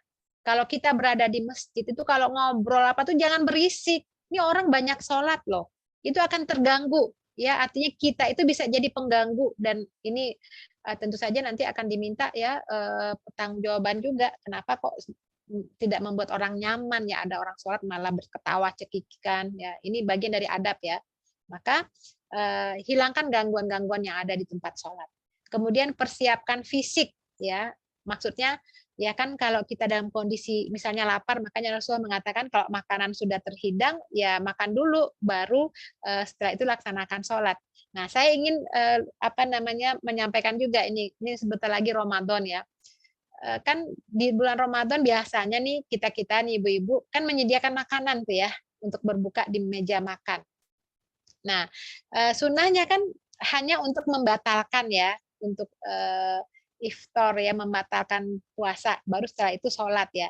Nah, terkadang ini bagi yang belum memahami ya bagaimana Islam memandu, itu karena udah terhidang akhirnya makan dengan alasan kan Rasulullah mengatakan kalau makanan sudah terhidang ya makan dulu lah, kan lagi lapar nih. Akhirnya yang terjadi apa? Yang terjadi ini para suami, para anak laki-laki bujang-bujang, pokoknya yang anak-anak kita yang laki-laki tidak sholat maghrib berjamaah di masjid. Ya, sekarang kan udah dibuka nih masjidnya. Karena apa? Karena sedang santap buka puasa. Ya, ini satu sisi menempatkan dalil yang keliru. Benar, Rasulullah mengatakan kalau udah terhidang makanan, ya makan dulu baru sholat. Ya, tapi kan kita lihat ya, Rasulullah telah mencontohkan kalau berbuka itu tidak makan kenyang. Ya, artinya batalkan itu. Allah mencintai hambanya yang segera yu'ajil fitr, yang bersegera untuk berbuka, itu maksudnya membatalkan ya dengan minum kah atau dengan makan kurma kah, bukan makan besar. Nah, jadi yang keliru nih yang memahami dalilnya. Nah, maksud tadi kalau udah disediakan makanan baru kita sholat itu karena memang terhidang, jadi bukan artinya berkala, tidak setiap waktu ya, sewaktu-waktu gitu ya. Tetap sholat itu ahabul amal indallah as-sholah fi awqatiha. Sholat yang disukai Allah tuh yang utama tuh yang sholat di awal waktu. Jadi ini kan sekali-kali sewaktu-waktu ya, maksudnya tidak selalu. Nah, itu maksudnya begitu. Nah, ketika sholat ini kan tidak sewaktu-waktu ya, ini kan bisa diatur sebenarnya. Ini ketika kita memang tidak bisa mengatur, perut lapar, kemudian mau sholat dulu apa mau makan dulu ya, tentu saja ini sewaktu-waktu ini ya. Tentu saja kita akan mengisi dulu perut kita ya. Jadi istilahnya gini, lebih baik ingat sholat ketika makan daripada ingat makan ketika sholat ya. Jadi ini pokoknya diinikan dulu lah fisiknya, dipenuhi dulu kebutuhannya. Tapi jangan mencari ini semua kita bisa atur kayak berbuka tadi ya, nggak begitu ya. Sunnah Nabi itu kan beriftar itu nggak harus dengan makanan besar, karena dampaknya besar nanti kalau kita makan dulu. Tarawihnya jadi ngantuk ya, lagi pula secara kesehatan ya, kalau dokter-dokter kan mengatakan tidak sehat ya. Kalau menahan buang air juga makruh, kecuali menahan buang air yang tidak istilahnya masih bisa ditahan dan tidak mengganggu konsentrasi. Ini maksudnya menahan buang air nih kalau konsentrasi sudah terganggu, udah panas dingin, nah itu batalkan ya. Kemudian memelihara tumak ninah. Tumak ninah ini penting, ini adalah tenang ya. Jadi maksudnya misalnya gini, ketika kita membaca Al-Fatihah itu bukan satu nafas. Yang namanya tumak ninah itu seperti Rasulullah ajarkan ayatan-ayatan ya.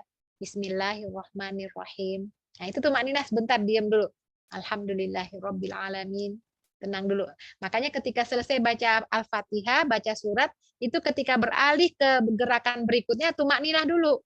Jadi misalnya kita baca surat Al-Ikhlas ya. Ketika terakhir kufuwan ahad. Tumak ninah dulu. Baru Allahu Akbar. Nah, itu namanya tumak ninah. Nah, selama ini yang kita lakukan itu kan tanpa jeda. Ketika selesai baca surat kufuwan ahad, Allahu Akbar. Jadi kadang-kadang sami Allahu liman hamidahnya itu sambil jalan. Jadi misalnya Allahu Akbar, sami Allah liman hamidah, Rabbana lakal hamd, langsung sujud lagi. Mana tumak ninahnya? Dan tumak ninah itu adalah rukun ya. Jadi disinilah artinya kan kita diperintahkan bersabar-sabar gitu, jangan buru-buru ya. Ini kan memang setan itu selalu menggoda kita ya, memberikan ide-ide dan segala macam ya. Nah ini persiapan ini fisik, jasad ya, dan tempat ya, dan yang lain-lain lah pokoknya perlu disiapkan. Kalau yang punya anak pasti ya setan itu dengan cara mengganggu anak supaya konsentrasi kita dalam sholat itu berkurang ya, dibuatlah nangis. Coba diperhatikan deh, semuanya mungkin sudah mengalami ya, waktu maghrib misalnya mau sholat ya, punya anak kecil tuh rame dulu anaknya, ada aja gangguan-gangguannya. Nah itu kerjanya setan. Persiapkan dulu apakah dititip dulu atau misalnya nggak ada khodimat, digantikan dulu pampersnya supaya nanti kalau suatu saat terpaksa harus menggendongnya sudah dalam keadaan bersih dari najis ya. Karena pampers itu kan isinya najis, apalagi udah penuh ya. Terus tahu lagi dalam ini ya, boleh kok kata Nabi ya, memang boleh. Nabi pernah memang menggendong cucunya tapi dalam keadaan bersih, tidak bawa najis gitu ya. Kemudian akli. Akli ini akal ya, memahami makna bacaan sholat. Ini penting. Ini penting ya. Kalau misalnya surat, mungkin kita kalaupun hafal, mungkin paham secara umum, nggak apa-apa ya kalau secara umum, yang penting kita tahu. Tapi yang penting konsentrasi kita itu ada dalam bacaan. Yang terpenting sebenarnya adalah memahami bacaan sholat yang sifatnya itu adalah wajibnya ya. Dalam arti misalnya rukun tuh Al-Fatihah, kita tahu artinya. Kemudian yang penting-penting itu ya, atau kalaupun yang sunah-sunah ya, misalnya bacaan duduk antara dua sujud, tasyahud akhir, yang hal-hal kayak gitu tuh bisa membuat kita bertambah konsentrasi dan khusyuk ya kalau kita paham bacaannya. Kemudian menyadari bahwa sholat adalah perjumpaan sekaligus berkomunikasi dengan Allah. Jadi ini kan menghadirkan apa ya, akal kita ya, logika kita bahwa kita ini sekarang sedang menghadap Allah. Kita ini sekarang ini sedang berhadapan nih, Allah melihat kita. Jadi itu memang menghadirkan rasa. Jadi iman itu memang rasa ya. Allah menilai rasa kita ya, rasa. Allah seakan-akan hadir bersama kita, memperhatikan kita, malaikat melihat kita. Nah, itulah muncullah rasa takut ya. Maka yang namanya rasa itu bisa bertambah pahala, bisa juga bertambah dosa. Nah, maka kita jadikan rasa ini menikmati rasa manisnya iman, itu rasa. Jadi memang iman itu adalah rasa ya, rasa ya. Jadi rasa Allah melihat kita, kita merasakan berkomunikasi dengan Allah, rasa aja. Itu yang bentuk ihsan tuh di situ. Kemudian ruhi. Ruhi ini konsentrasi dan kehadiran hati. Jadi di sini konsentrasi dan hadirnya hati. Jadi memang ibu-ibu yang dirahmati Allah ya, setiap bacaan itu akan memiliki rasa tersendiri ya. Rasa itulah yang sebenarnya harus dihadirkan dalam sholat kita. Ya. Sebagian ulama salaf itu mengatakan bahwa setiap ibadah itu harus dihadiri dengan perasaan rasa ya. Rasa itu apa? Dauk apa ya kalau rasa ya. Jadi rasa cinta dan dengan pengagungan, ada rasa takut, berharap kepada Allah, jadi rasa.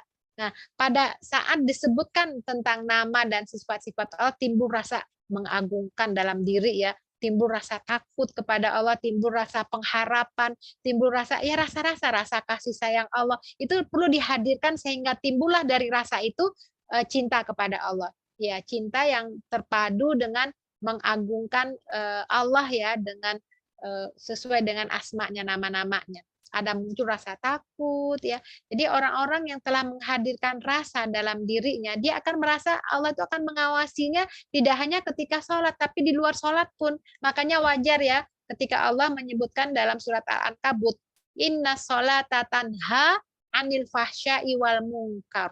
Sholat itu dapat mencegah dari perbuatan fahsya dan mungkar. Jadi bentuk kejahatan, keburukan di dunia ini itu terwakili dengan dua kalimat ini, fahsya dan mungkar. Itu dua bentuk keburukan di dunia ya. Fahsya itu mencerminkan syahwat dan hawa nafsu itu ya. Itu namanya fahsya.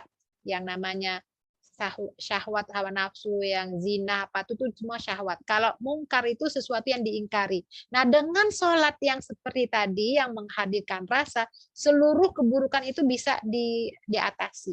Ya, jadi karena memang ada rasa takut kalau Allah itu betul-betul akan mengikopnya ketika dia melakukan kemaksiatan. Jadi memang ini semua kata kuncinya dirasa ya, konsentrasi, kehadiran hati itu kan semuanya rasa ya, memahami bacaan dan pemahamannya sangat mendalam, apalagi dengan membahas tafsir ya, menghadirkan, mengagungkan dan takut kepada Allah. Nah, seperti sholat orang yang akan meninggal di alam fana itu. Jadi seperti itulah persiapan sholat khusyuk, ini persiapannya ya.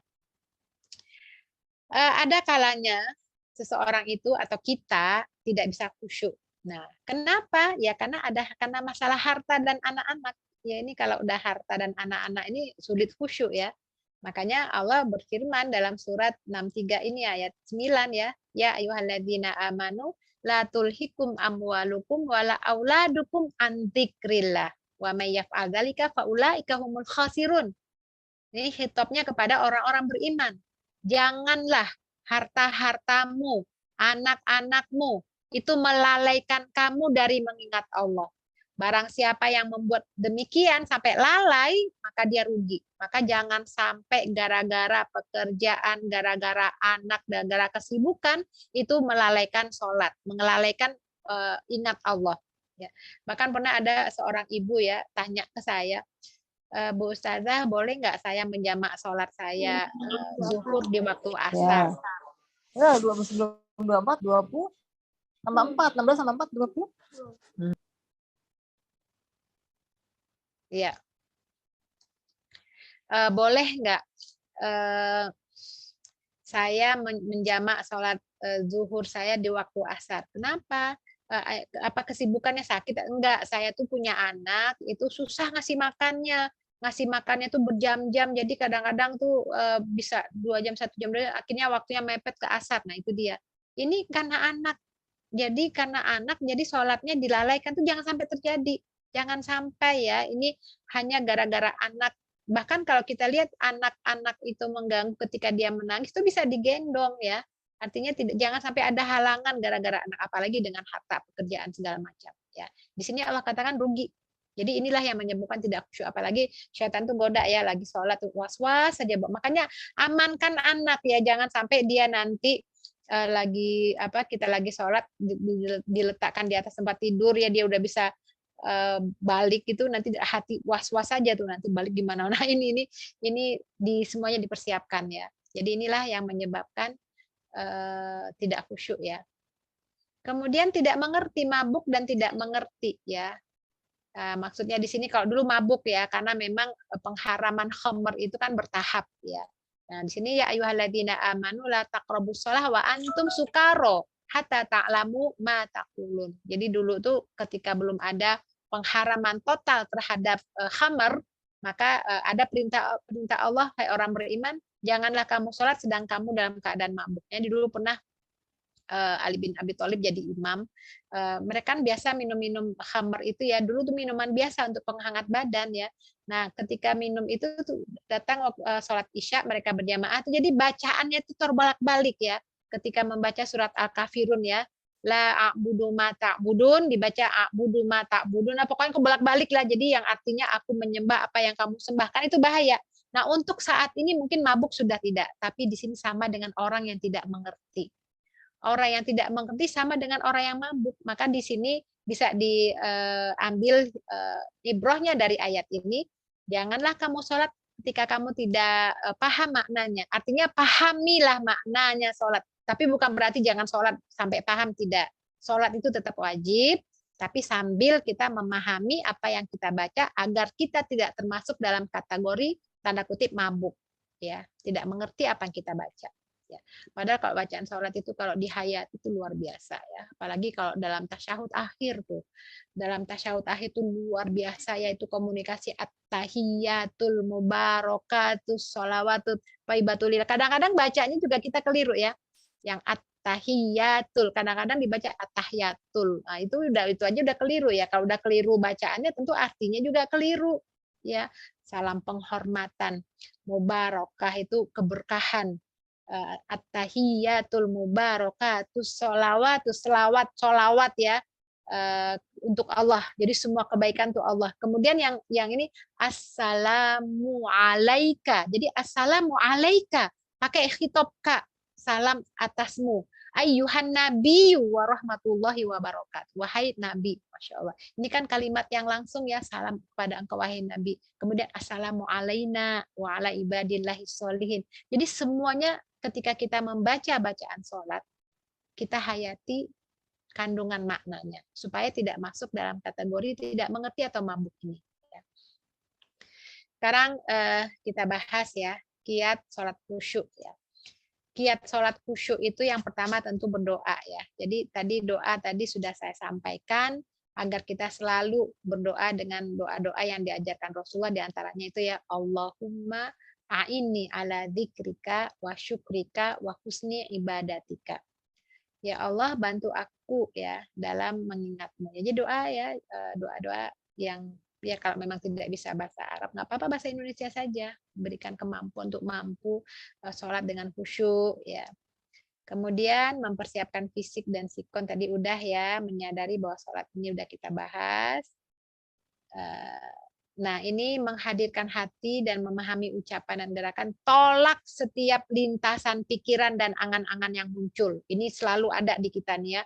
Baru aja dapat sholat khusyuknya 1 rakaat, di rakaat kedua pertengahan kemana-mana lagi, mengembara pikirannya.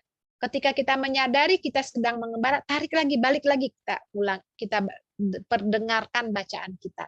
Ya, jadi setiap ada lintasan-lintasan segera balik lagi, karena pada prinsipnya, ya, seorang hamba itu tidak mungkin ada yang bisa khusyuk 100%, itu tidak ada yang bisa khusyuk 100%, ya.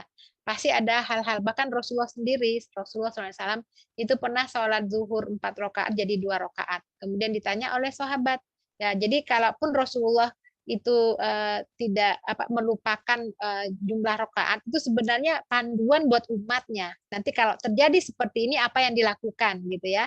Nah, ketika Rasulullah waktu itu sholat zuhur dari 4 jadi 2, kemudian sahabat yang lain bertanya, an-nuqsir sholatana ya Rasulullah, kita sholat qasar ya Rasulullah. Emang tadi kenapa? Ya, engkau hanya sholat 2, yang lain juga. Jadi artinya banyak saksinya, ya Rasulullah, engkau tadi sholatnya cuma 2 rakaat. Nah, kemudian Rasulullah menambahkan sholat 2 rakaat, setelah salam, setelah barulah sujud sahwi. Nah, ini kan sebenarnya Rasulullah melakukan ini dalam rangka mendidik para sahabat kalau suatu saat terjadi, ya, lupa bilangan rakaat dan segala macam, tunaikanlah sujud sahwi. Seperti itu, ya. Tentu berbeda dong, ya. Kalau Rasulullah SAW itu, kalau orang saking khusyuknya itu bisa lupa jumlah rakaatnya karena tidak memperhatikan dan menghitung bilangan rakaat, ya, karena memang saking konsentrasinya, ya, saking nyambung bermunajatnya. Beda sama kita, saking tidak khusyuknya jadi lupa ini 2 apa 3, ya, karena memang pikirannya mengembara. Ya. Nah, seperti itu. Nah, kita lihat praktek sholat khusyuk yang diterapkan oleh para salafus soleh dulu. Misalnya seorang Ali bin Husain, ya, yang salafus soleh dulu, ya. Beliau itu kalau wudhu wajahnya jadi pucat, ya, seakan-akan ada hal yang menakutkan, ya. sesuatu yang mungkin sakit atau apa menakutkan dia, terus ditanya ya, kenapa kamu jadi kok lagi mau wudhu ini kok berubah wajah? Apa jawabnya? Atadaruna baina yadai man uridu an akum. Tahu nggak kamu di hadapan siapa aku akan berdiri? Jadi dia tuh sudah merasakan dan menghayati, aku ini akan berhadapan di hadapan penguasa alam semesta. Nah, jadi dia udah mulailah merasakan rasa takut ya, bagaimana beliau ini meyakini bahwa yang dia hadapi saat ini adalah penguasa, pencipta, tempat bergantung, pemilik langit dan bumi, itu semua hadir rasa itu, maka muncullah rasa takutnya. Jadi sejak mulai berwudu ya. Bahkan ada lagi salafus saleh dulu ya, seperti misalnya Khalaf bin Ayub. Khalaf bin Ayub ini ya, itu lagi sholat, itu ya bisa jadi mungkin karena udara, suasana apa ya, itu kan banyak lalat ya. Jadi lalat tuh hinggap di tubuhnya ketika dia sholat. Tapi dia tetap nggak berubah ya wajahnya, apa matanya. Kalau kita kan lihat gerakan ada lalat atau semut aja tuh berpikir nih antar gigitnya bagaimana nih ya. Itu beliau tidak pedulikan. Jadi gangguan lalat itu nggak diinikan oleh dia. Itu yang artinya hal-hal yang ya kalau kita aja kan kadang-kadang ada ini ya, ada semut aja ntar gigit nih. Ini kemana lagi nih ya. Dulu bahkan ada ular ya. Ya kalau dulu kan masih abad-abad dulu itu kan masih inilah masih banyak hewan-hewan ininya ya, hewan-hewan buasnya. Itu ular masuk dari kantongnya, jubahnya keluar lagi, itu dia tidak peduli, tidak teralihkan konsentrasinya sampai selesai sholat. Kemudian ada yang nanya, kamu nggak ditangkap tuh ularnya? Karena memang dia fokus. Jadi orang kalau udah konsentrasi, yang lain tuh lupa, yang lain tuh bukan lupa ya, tidak dirasakan, tidak dipedulikan kan sedang khusyuk. Ini luar biasa kekhusyukan orang-orang dulu. Bahkan ada sahabat Nabi ya, terkena panah musuh. Itu kan sakit ya di tubuhnya, terus dia mengatakan cabut panah ini ketika aku sedang sholat ya. Masya Allah, jadi luar biasa ya bentuk konsentrasi para salafus saleh dulu ketika sholat menghadap Allah. Bahkan ada lagi ya, karena memang menghadirkan rasa bahwa Allah mengawasi, Allah ma'ana, ya Allah bersamaku, Allah menyaksikanku, Allah melihatku. Jadi ketika rasa itu ada, itu hal-hal kecil itu jadi nggak ini. Ya ibarat kita berhadapan dengan inilah, dengan pejabat, tokoh, atau mungkin dengan direktur atau penguasa daerah wilayah, kan kalau kita berhadapannya kan kita sopan, nggak mau salah, harus duduknya rapi, kayak begitulah ya. Karena memang rasa itu adalah bagian dari iman ya, rasa malu kepada Allah apa. Jadi situlah yang bisa membentengi diri kita ketika kita dalam keadaan sendiri. Tidak mungkin kita melakukan perbuatan maksiat, tidak mungkin kita melakukan perbuatan yang menimbulkan atau dampak dosa ya. Kalau dia seorang bendahara pasti dia yakin bahwa Allah bersamanya, nggak mungkin dia mengganti gelindingan angka ya untuk kebutuhannya sendiri, untuk kepentingannya, karena dia yakin, dia tahu Allah melihatnya. Nah, itu akan tercermin ketika sholatnya benar karena dia merasakan kehadiran Allah di situ ya. Jadi ini banyak contoh-contoh para sahabat yang melaksanakan sholat dengan khusyuk itu dengan tidak mengambil permasalahan kecil tadi ya, kayak lalat, semut atau nyamuk gitu ya, karena memang sedang asyiknya untuk bermunajat kepada Allah. Bahkan ada yang lebih ini lagi ya, Imam Bukhari. Imam Bukhari ini itu lagi sholat itu tidak bergerak ya, ketika dia tuh disengat lebah, bahkan sengatan lebah itu setelah dia selesai sholat itu ada 17 sengatan. Bayangin kalau ya yang ngerasain digigit lebah tuh gimana tuh ya, sakit. Jadi waktu itu sholat zuhur ya, itu dia apakah tidak merasakan, tapi setelah dia selesai sholat baru dilihat ya, sahabat-sahabatnya juga lihat itu ada lebah tuh kok gigitan sampai 17. Itu karena ya bisa jadi karena memang ketika sholat itu tidak merasakan sedikit pun ya, karena memang lagi konsentrasi ya, dia sedang berhadapan dengan pemilik alam semesta ini. Itu demikianlah tingkat konsentrasinya ya tadi, karena dia menghadirkan hati, pikirannya, dia paham apa yang dia baca, rasa muncul di hatinya bahwa dia sedang dilihat Allah, disaksikan oleh para malaikat. Jadi menghadirkan rasa itulah yang menyebabkan seseorang itu mampu untuk bisa khusyuk. Kita juga sedang belajar, saya juga sedang belajar. Artinya lagi kemana-mana, balik lagi kemana lintasan pikir, balik lagi seperti itu ya. Nah inilah sholat khusyuk ya. Mudah-mudahan kita bisa menerapkannya, bisa menjalankan dan mengamalkannya, tapi paling tidak yang pertama dan utama kita pelajari dulu ya rukun-rukunnya, bacaan sholatnya, supaya sholatnya sesuai dengan yang telah dicontohkan oleh Rasulullah SAW. Ya, ini doa.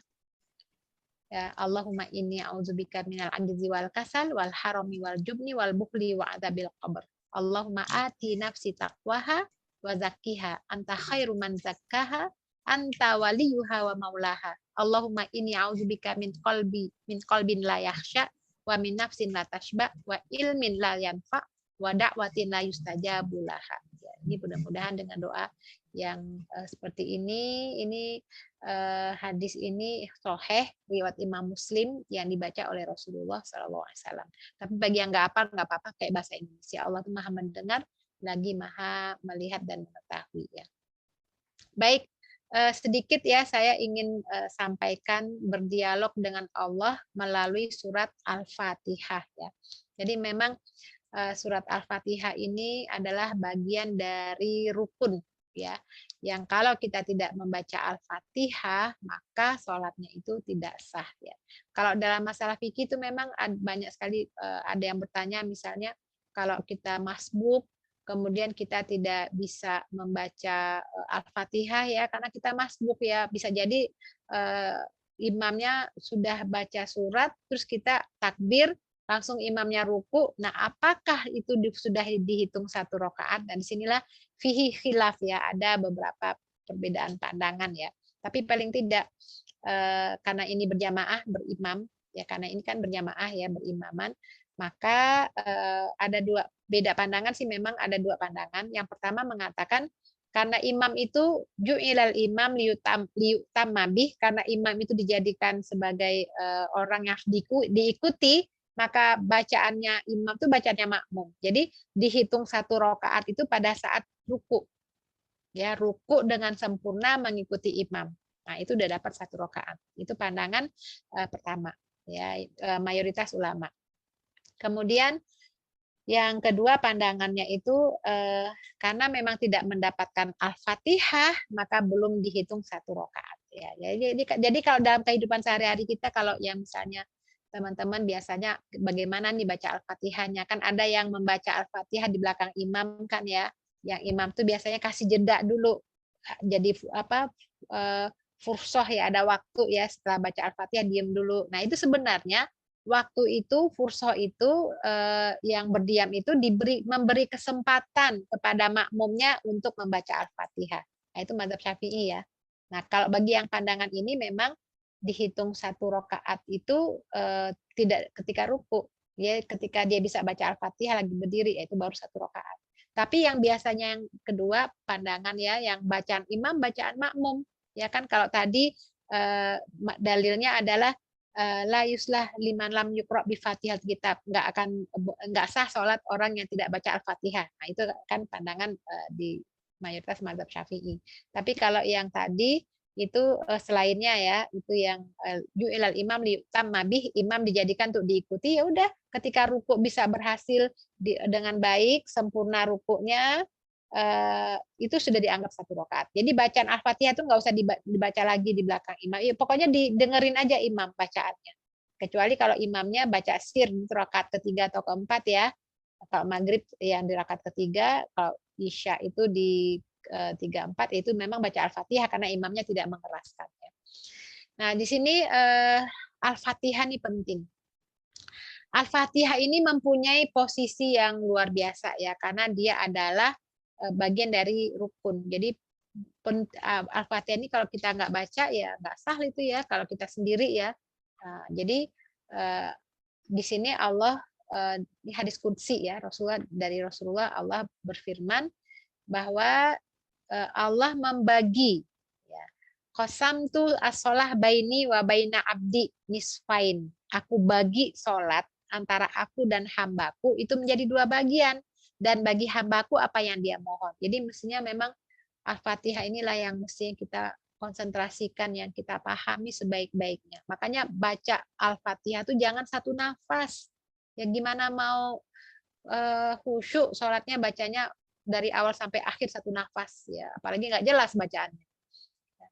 Nah, ketika seorang hamba membaca alhamdulillahirabbil alamin, itu kan artinya segala puji bagi Allah Rabb semesta alam. Nah, kemudian Allah berfirman, hamidani abdi, hambaku telah memujiku. Makanya bacanya jangan cepet-cepet, bacanya tuh sesuaikan dengan mahrojnya. Alhamdulillah pakai ha, bukan pakai ha ya. Kalau ha tuh hak besar, artinya beda lagi. Alhamdulillah itu artinya itu bukannya pujian, itu kebalikannya ya. Binasalah gitu ya, celakalah ya. Jadi dibaca tuh ya ayatan-ayatan. Alhamdulillahirabbil alamin. Diam dulu sebentar ya. Nah, di sini Allah menyebutkan hambaku telah memujiku. Nah, kemudian ketika membaca Ar-Rahmanir Rahim ya, yang Maha Pemurah lagi Maha Penyayang. Kemudian jadi rasa tuh hadirkan. Rasa ketika kita membaca hamdalah itu ya alhamdulillahirabbil alamin itu ini Allah menjawab hamidani abdi, hambaku sedang memujiku. Kemudian na alayya abdi, hambaku telah memujiku ya. Ar-Rahmanir Rahim, Maliki Yaumiddin, yang menguasai hari pembalasan, maka majadani abdi, hambaku telah memuliakanku. Jadi semuanya dijawab oleh Allah. Setiap bacaan kita itu dijawab oleh Allah. Nah, pada saat iyyaka na'budu wa iyyaka nasta'in, itu bacaannya itu jangan sampai nguap-nguap ya Allah. Kadang-kadang kalau sholatnya nggak konsentrasi itu nguap-nguap, nggak ngerti apa yang dibaca, pokoknya asal baca aja. Nah, ini nanti nilai sholatnya itu nanti berkurang itu. Bahkan bisa dicampakkan lagi kepada diri kita, nggak diterima, nggak dapat pahalanya. Nah, ketika iyyaka na'budu wa iyyaka nasta'in, di situ hadza baini wa baina abdi wali abdi masa'ala.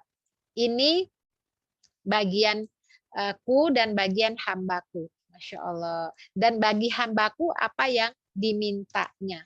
Jadi ketika kita iyyaka na'budu, kepada engkau kami menyembah.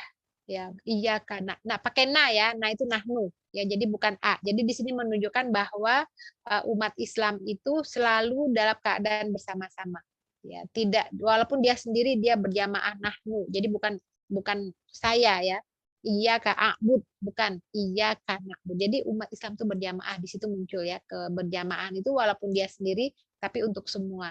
Nah, di sini hamba iyyaka na'budu wa iyyaka nasta'in, dan kepada engkau kami memohon pertolongan ya.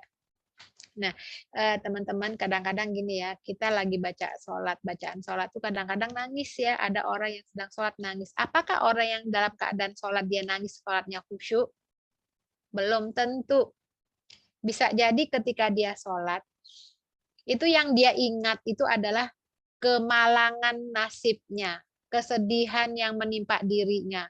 Yang dia ingat tuh yang sedih-sedihnya hati tersakiti oleh pasangannya, hatinya terluka karena anaknya tidak berbakti, atau dari perkataan suaminya yang kasar. Sedihlah dia, jadi ketika sholat menangislah dia, atau mungkin dia mendapat musibah, suaminya atau orang tuanya dipanggil oleh Allah, maksudnya meninggal ya. Kemudian dia sholat sambil menangis. Apakah ini menunjukkan kekhusyukan dalam sholatnya? Belum tentu. Karena yang namanya khusyuk dalam sholatnya adalah kita menjiwai konsentrasi terhadap apa yang kita baca. Tapi ketika mengingat malangnya nasib kita, ya mungkin bacaan kita nggak tahu, nggak konsentrasi. Ya. Nah, ini menarik nih. Iyyaka na'budu wa iyyaka nasta'in. Kepada engkau kami menyembah. Jadi menghadirkan hati bahwa Allah lah tempat kita menyembah. Allah itu Tuhan kita, kita sampai sujud kepadanya, dan iyyaka nasta'in. Jadi ada sebagian para ulama ya menjelaskan, ketika kita membaca ayat ini, iyyaka na'budu wa iyyaka nasta'in, semua rangkuman permohonan, permintaan yang terkait dengan kebutuhan kita sebagai hamba Allah itu ada di dalamnya. Jadi meyakini dengan sepenuhnya hanya Allah lah tempat kita minta pertolongan, Allah yang memberikan kita pertolongan. Ya, makanya Allah menjawab di sini, hadza baini wa baina abdi wali abdi masa'ala. Ini adalah bagianku dan bagian hambaku, dan bagi hambaku apa yang dimintanya. Jadi setiap apa yang diminta oleh hamba itu, maka Allah pasti akan mengabulkannya. Ya, jadi makanya dirangkum tuh semua ya. Jadi sambil itu penghayatan ya. Ihdinas siratal mustaqim, Siratal ladzina an'amta 'alaihim ghairil maghdubi 'alaihim waladdallin. Ini memang kalau membahas Al-Fatihah ini lautan samudra Al-Fatihah ini luar biasa ya. Tunjuki kami jalan yang lurus, jalan orang-orang yang telah Engkau beri nikmat kepada mereka, bukan jalan yang dimurkai dan bukan jalan yang sesat. Jadi kalau maghdub itu adalah Yahudi, dhalin itu sesat, itu adalah Nasoro, itu penafsiran ya. Jadi inilah bentuk Al-Fatihah yang memang kita memang harus paham maknanya dan jangan sampai salah dalam membacanya dan jangan pula cepat-cepat. Nah, ini adalah bagian dari rukun ya. Kalau tidak dibaca nanti sholatnya tidak sah. Hada li abdi wa li abdi masalah. Ini untuk hambaku dan bagi hambaku apa yang dia minta. Ya. Nah inilah teman-teman semuanya ya. Sebagai penutup di sini tingginya kehusyukan seseorang dalam sholat itu mengikuti tingginya keimanan kepada Allah. Ini sudah diriwayatkan Allah mewahyukan kepada Nabi Musa alaihissalam, hai Musa, bila kau menyebut atau mengingatku, sebutlah seraya tubuhmu gemeteran. Sebutlah aku dengan khusyuk dan tenang. Dan jadikan lidahmu di belakang hatimu. Dan bila kau berdiri di hadapanku, berdirilah sebagaimana seorang hamba yang hina, dan bermunajatlah kepadaku dengan hati yang cemas dan lidah yang tulus ya. Ini Nabi Musa ya, artinya sebenarnya pelajaran juga buat kita ya. Bagaimana ketika berhadapan dengan Allah ya, upayakan gemeteran, hadirkan rasa ya, konsentrasikan pikiran, jangan pikir yang lain-lain ya. Ketika kita punya banyak masalah hidup ini yang luar biasa, kita kosongkan, kita hanya serahkan kepada Allah. Nanti Allah yang membereskan. Makanya benar, kekhusyukan seseorang itu tergantung tingginya keimanan, sejauh mana dia ma'rifatullah ya. Salat seharusnya mampu membawa perbaikan kualitas hidup. Bila ingin sukses dan berhasil dalam hidup ini, maka kuncinya adalah iman dan mampu khusyuk dalam salat. Siapapun di antara kita yang tidak pernah meneliti kualitas salatnya, besar kemungkinan ia tidak akan sukses dalam hidup ya. Inilah doanya, Allahumma ini ala dzikrika wa syukrika wa husni ibadatika, Allahumma rzuqna tuma'ninah wal khusyu'a, Allahumma rzuqna khusyu'a fi sholatina. Semoga Allah memberikan kita tuma'ninah dan kekhusyukan di dalam sholat. Wallahu a'lam bissawab. Ya, begitu Bu. Amin. Mudah-mudahan Allah memberikan kita kekhusyukan ya, seperti doa ya Ustazah sampaikan tadi. Doanya banyak ya Ustazah ya. Mudah-mudahan nanti kita bisa dapat ininya apa PPT-nya mungkin ya Ustazah ya. Insya Allah dikasih, insya Allah dikirim. Allah biar kita bisa mengamalkan doa-doanya. Masya Allah, jazakillah khair Ustazah atas ilmu yang bermanfaat pada malam hari ini. Ya, jadi pada malam hari ini kita membahas mengenai ruhnya sholat ya tadi ya Ustazah ya. Khusyuk merupakan ruhnya sholat ya. Jadi ingin sekali kita bisa seperti Rasulullah ya, yang menjadikan sholat itu sebagai qurratu ain ya Ustazah ya. Qurratu ain ya. Dan semoga kita menjadi umat yang memelihara sholat dan khusyuk dalam sholat. Seperti tadi Ustazah sebutkan ada beberapa tipe umat Islam terkait sholat. Mudah-mudahan kita terhindar dari termasuk yang lalai dalam sholat, menyia-nyiakan sholat, atau nauzubillah min dzalik, mudah-mudahan tidak termasuk ke dalam yang pertama tadi ya Ustazah, yang meninggalkan sholat ya. Dan kemudian seperti biasa Ustazah bila menyampaikan sangat lengkap ya, dari mulai persiapan sholat, dimulai dari wudhu ya, kemudian persiapan sholat khusyuk, jasadnya, akalnya, ruhnya ya, kemudian sebab-sebab tidak khusyuk ya, ini memang sering sekali kita alami ya, pikiran-pikiran, lintasan-lintasan ya, kadang mungkin ketika sedang bekerja gitu, sedang ada aktivitas ya, kemudian kita pikiran pekerjaan kita itu masih terbawa-bawa gitu ya Ustazah, kadang-kadang ya menghalangi kita menjadi sholat. Dan kemudian kiat-kiat khusyuk tadi disampaikan oleh Ustazah ya, berdoa, kemudian menyiapkan fisik ya, dan suasananya, menghadirkan hati ya, menyadari bahwa sholat adalah perjumpaan dengan Allah dan menolak setiap lintasan pikiran tadi ya. Jadi kalau kita teringat sesuatu yang mengganggu kekhusyuan kita, maka kita kembali lagi gitu ya, dan menjaga tumaninah.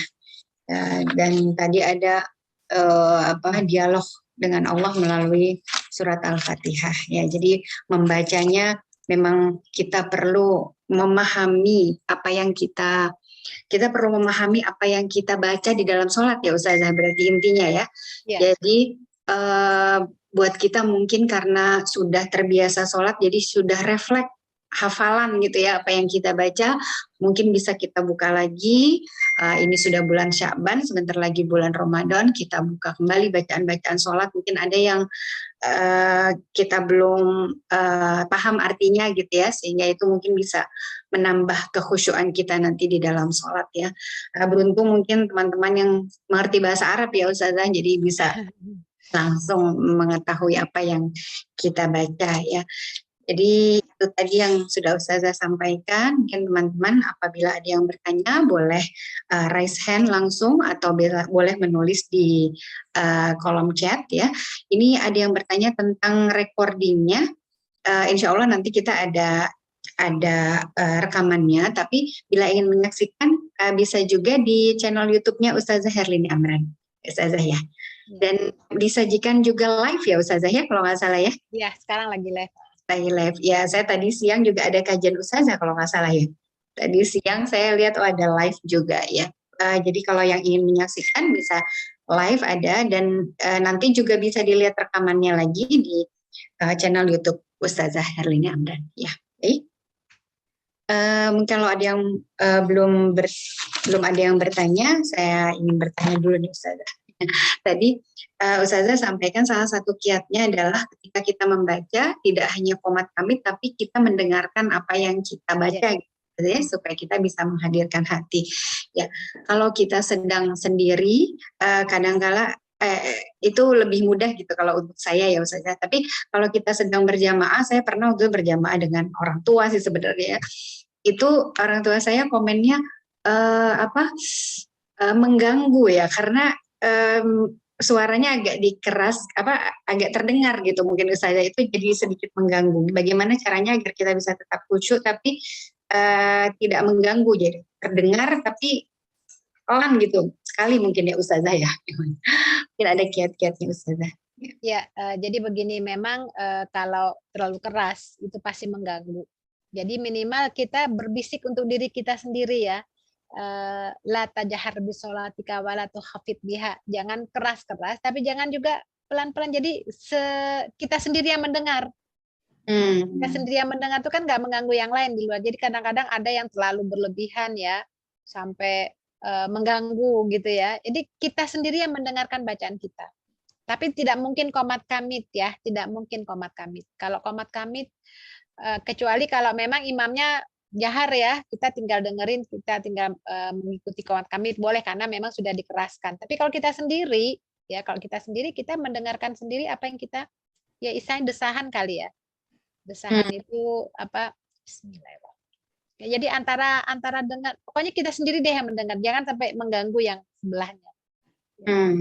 Dan itu tidak termasuk menjaharkan ketika sholat zuhur, asar gitu nggak ya Ustazah ya? Ya enggak, kalau menjaharkan itu dikeraskan kedengeran. Bahkan kalau kita lihat Rasulullah sendiri itu ketika sholat ya, kenapa sahabat itu sampai tahu, oh Rasul lagi sujud bacanya ini, karena Rasulullah tuh terlihat gerakannya itu ya, qomat kamitnya terlihat dari gerakan rahangnya itu ya. Makanya sahabat itu kan banyak tuh hadis-hadis yang kalau saya punya ini bacaan-bacaan sholat, bacaan buku apa itu yang ada beberapa ini ya versi ya, bacaan sujudnya apa ketika sholat tahajud apa, itu bagaimana sahabat bisa merekam, mencatat, menjadikan itu sebagai hadis ya. Aku sami'tu Rasulullah SAW yaqulu gitu ya. Aku dengar Rasulullah ketika sholat membaca ini, itu kalau nggak Rasulullah memperdengarkannya.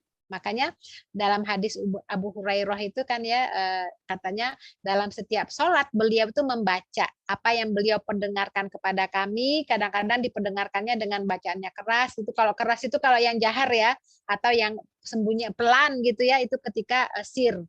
Jadi sir itu bukan diam-diam gitu. Bukan begitu, bukan sirnya ya.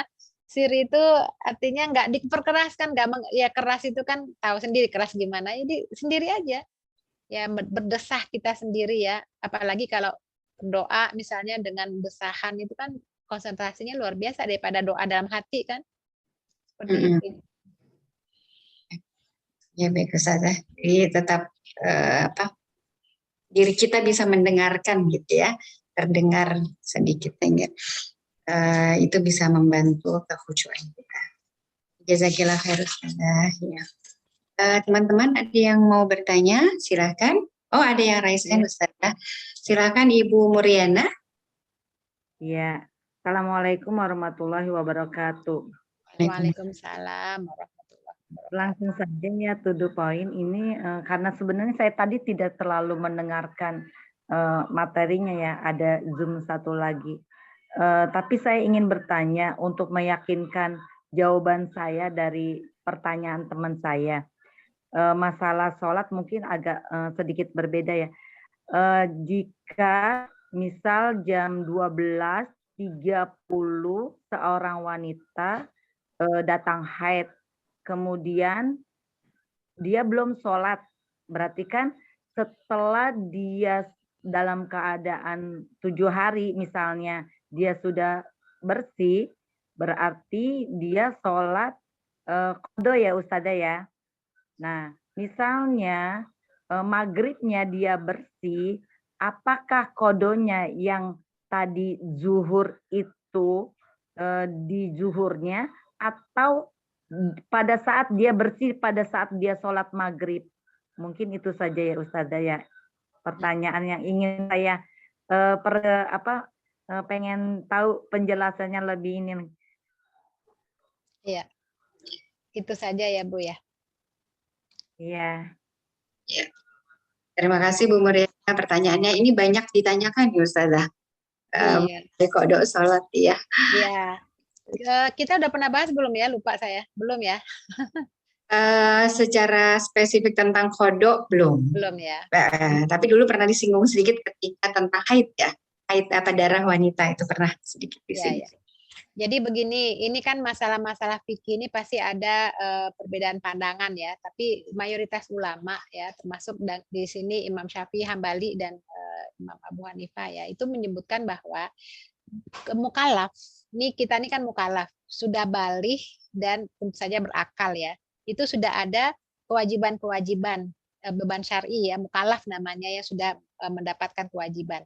Nah, pada saat waktu sholat masuk ya, kan waktu sholat itu kan punya waktu-waktu tersendiri. Nah, ketika masuk waktu sholat, seluruh hamba Allah yang mukallaf tentu wajib menjalankan perintah agama ya untuk sholat.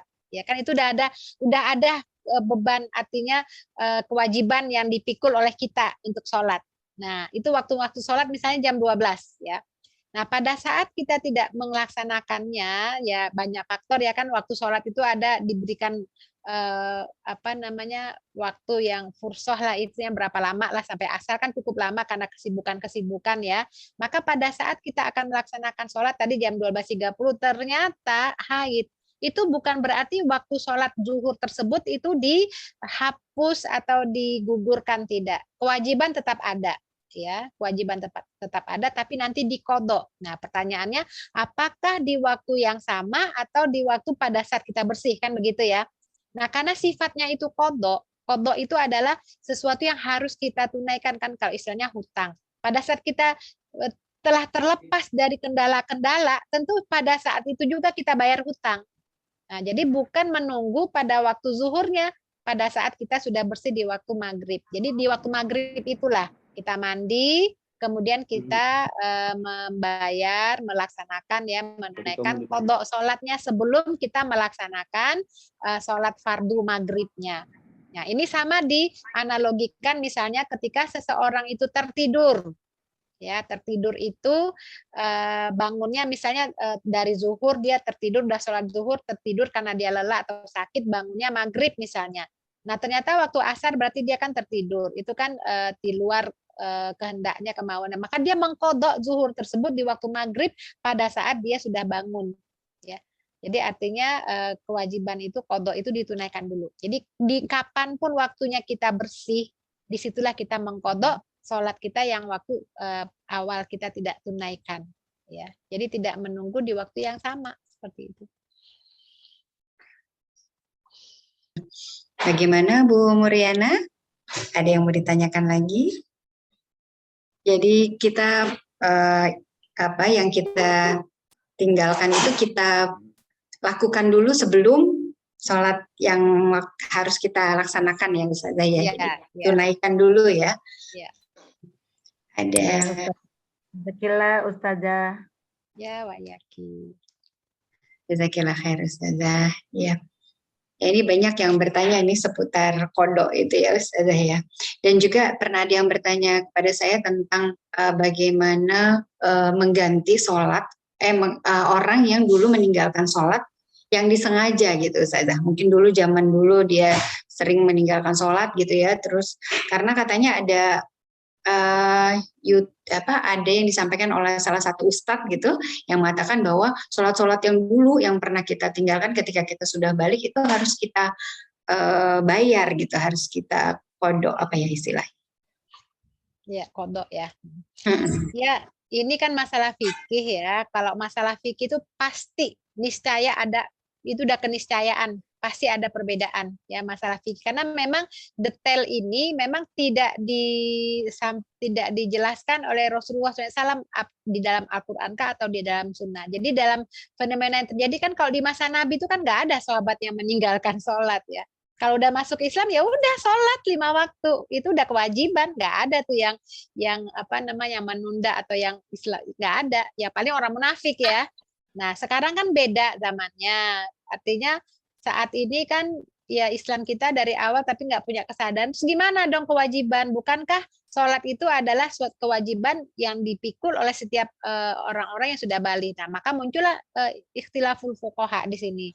Maka mayoritas, saya katakan mayoritas banyak juga kebanyakan ulama menyebutkan sholat itu dikodok bagi yang dulunya lalai. Ya kalau nggak nanti dihisap loh gitu ya. Jadi istilahnya namanya utang karena ini kan kewajiban fardu. Nah, apalagi ada bentuk model penghisapan ya, artinya penghisapan itu penilaian ya, karena sholat ini awalu mayu hasabul abdu yaumal qiyamah kan sholat.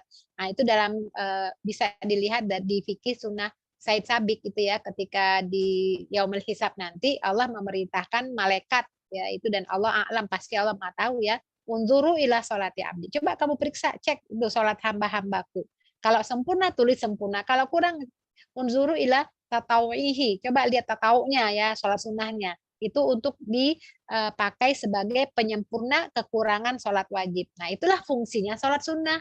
Sholat sunnah rawatib itu kan untuk menyempurnakan kekurangan sholat wajib. Kalau ada yang mungkin kurang dari sisi konsentrasinya, hatinya entah kemana, ditutuplah dengan sholat sunnah. Nah permasalahannya kalau sholat wajibnya kagak ada, yang banyak sholat sunnahnya yang ditutupi apa gitu ya. Ya disitulah makanya sebagian besar ulama itu mengharuskan untuk mengkodok sholat-sholat yang dulu ditinggalkan. Ini kan pandangan ya. Nah sebagiannya yang lain mengatakan, waduh gimana tuh susah dong ngitungnya, apalagi kalau bertahun-tahun sampai puluhan tahun, satu hari 5 kali, aduh gimana gitu ya. Nggak mungkin lah untuk bisa mengkodoknya, udah taubat nasuha, berjanji kepada Allah tidak mengulangi lagi, perbaiki diri saat ini, kemudian perbanyak sholat sunnah, mudah-mudahan Allah maha pengampun lagi maha penyayang. Itu pandangan yang kedua. Ya saya rasa semuanya itu tidak ada yang salah ya, kan ini masalah ijtihad. Ijtihadnya para ulama, kalau benar pahalanya 2, kalau salah pahalanya 1. Terus kita gimana sekarang? Istafti kolbak. Ya, istafti kolbak itu tanyalah kepada hati nurani kita. Ya, makanya fattakullah mastata'tum, takwalah kepada Allah itu mastata'tum, sesuai dengan kemampuanmu, itu sampai batas maksimal kemampuan kita. Yaitu maksud, jadi bukan ya kan Allah Maha tahu kan begini ya. Jadi ya itulah ya. Jadi semuanya ya tergantung mengambil pandangan yang mana. Kalau nanya Ustadz ini nggak perlu, udah yang penting perbanyak aja sholat sunnah. Tanya yang ini, maka sekarang kita yang menjalankan mana yang udah ambil salah satunya sebagai hamba Allah yang namanya juga kita juga tolabul ilmi ya, belajar, ya udah ambil satu pandangan, udah ikuti itu. Jadi tidak boleh saling menyalahkan. Ya, seperti itu. Jazakallah khair. Ya, ini masih ada pertanyaan di chat Ustazah.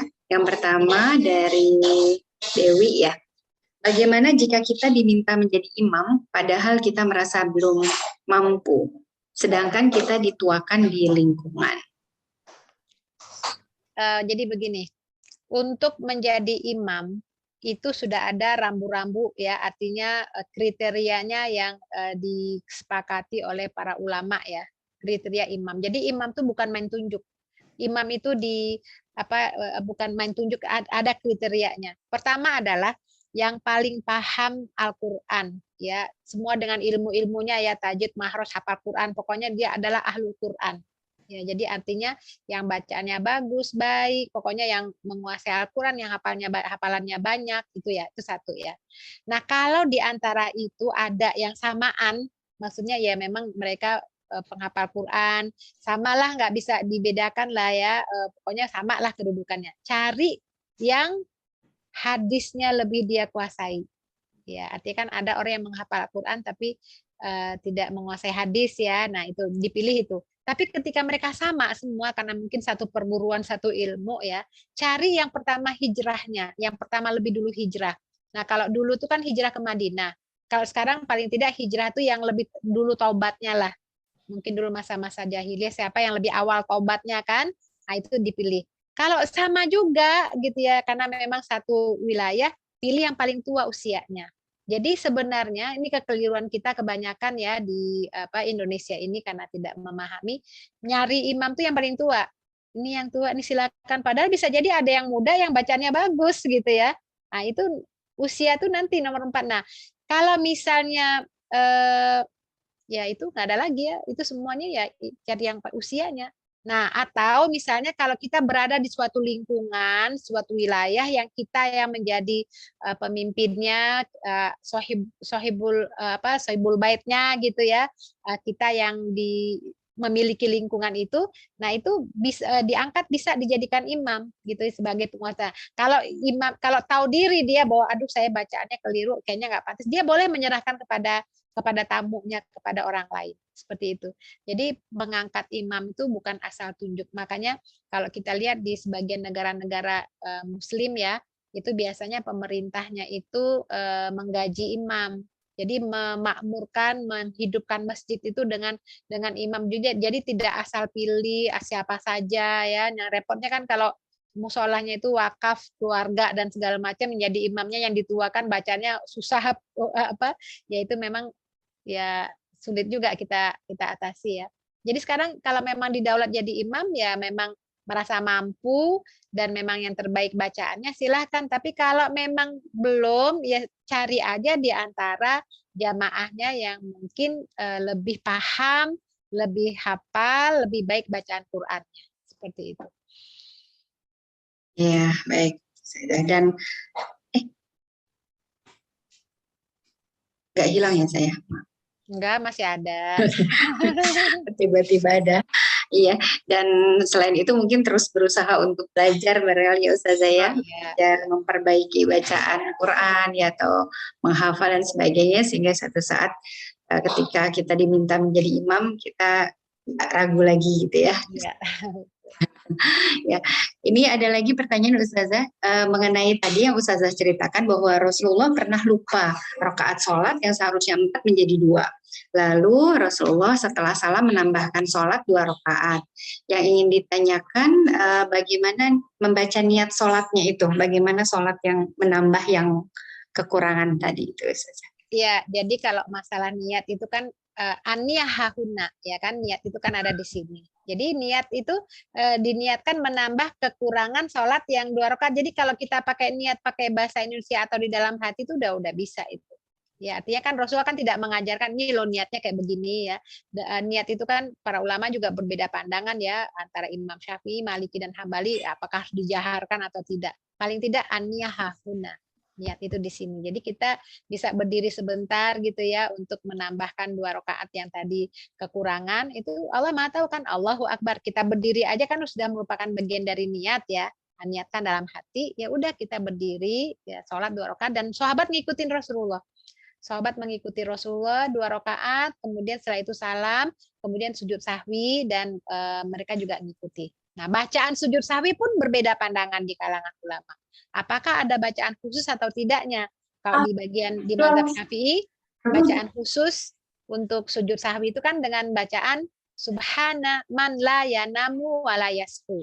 Maha suci Allah yang tidak pernah tidur dan lupa. Nah, sementara yang lain mengatakan nggak ada tuh panduan Rasulullah dengan doa gitu, bacaannya seperti bacaan sujud saja sebagaimana biasa. Ya silakan.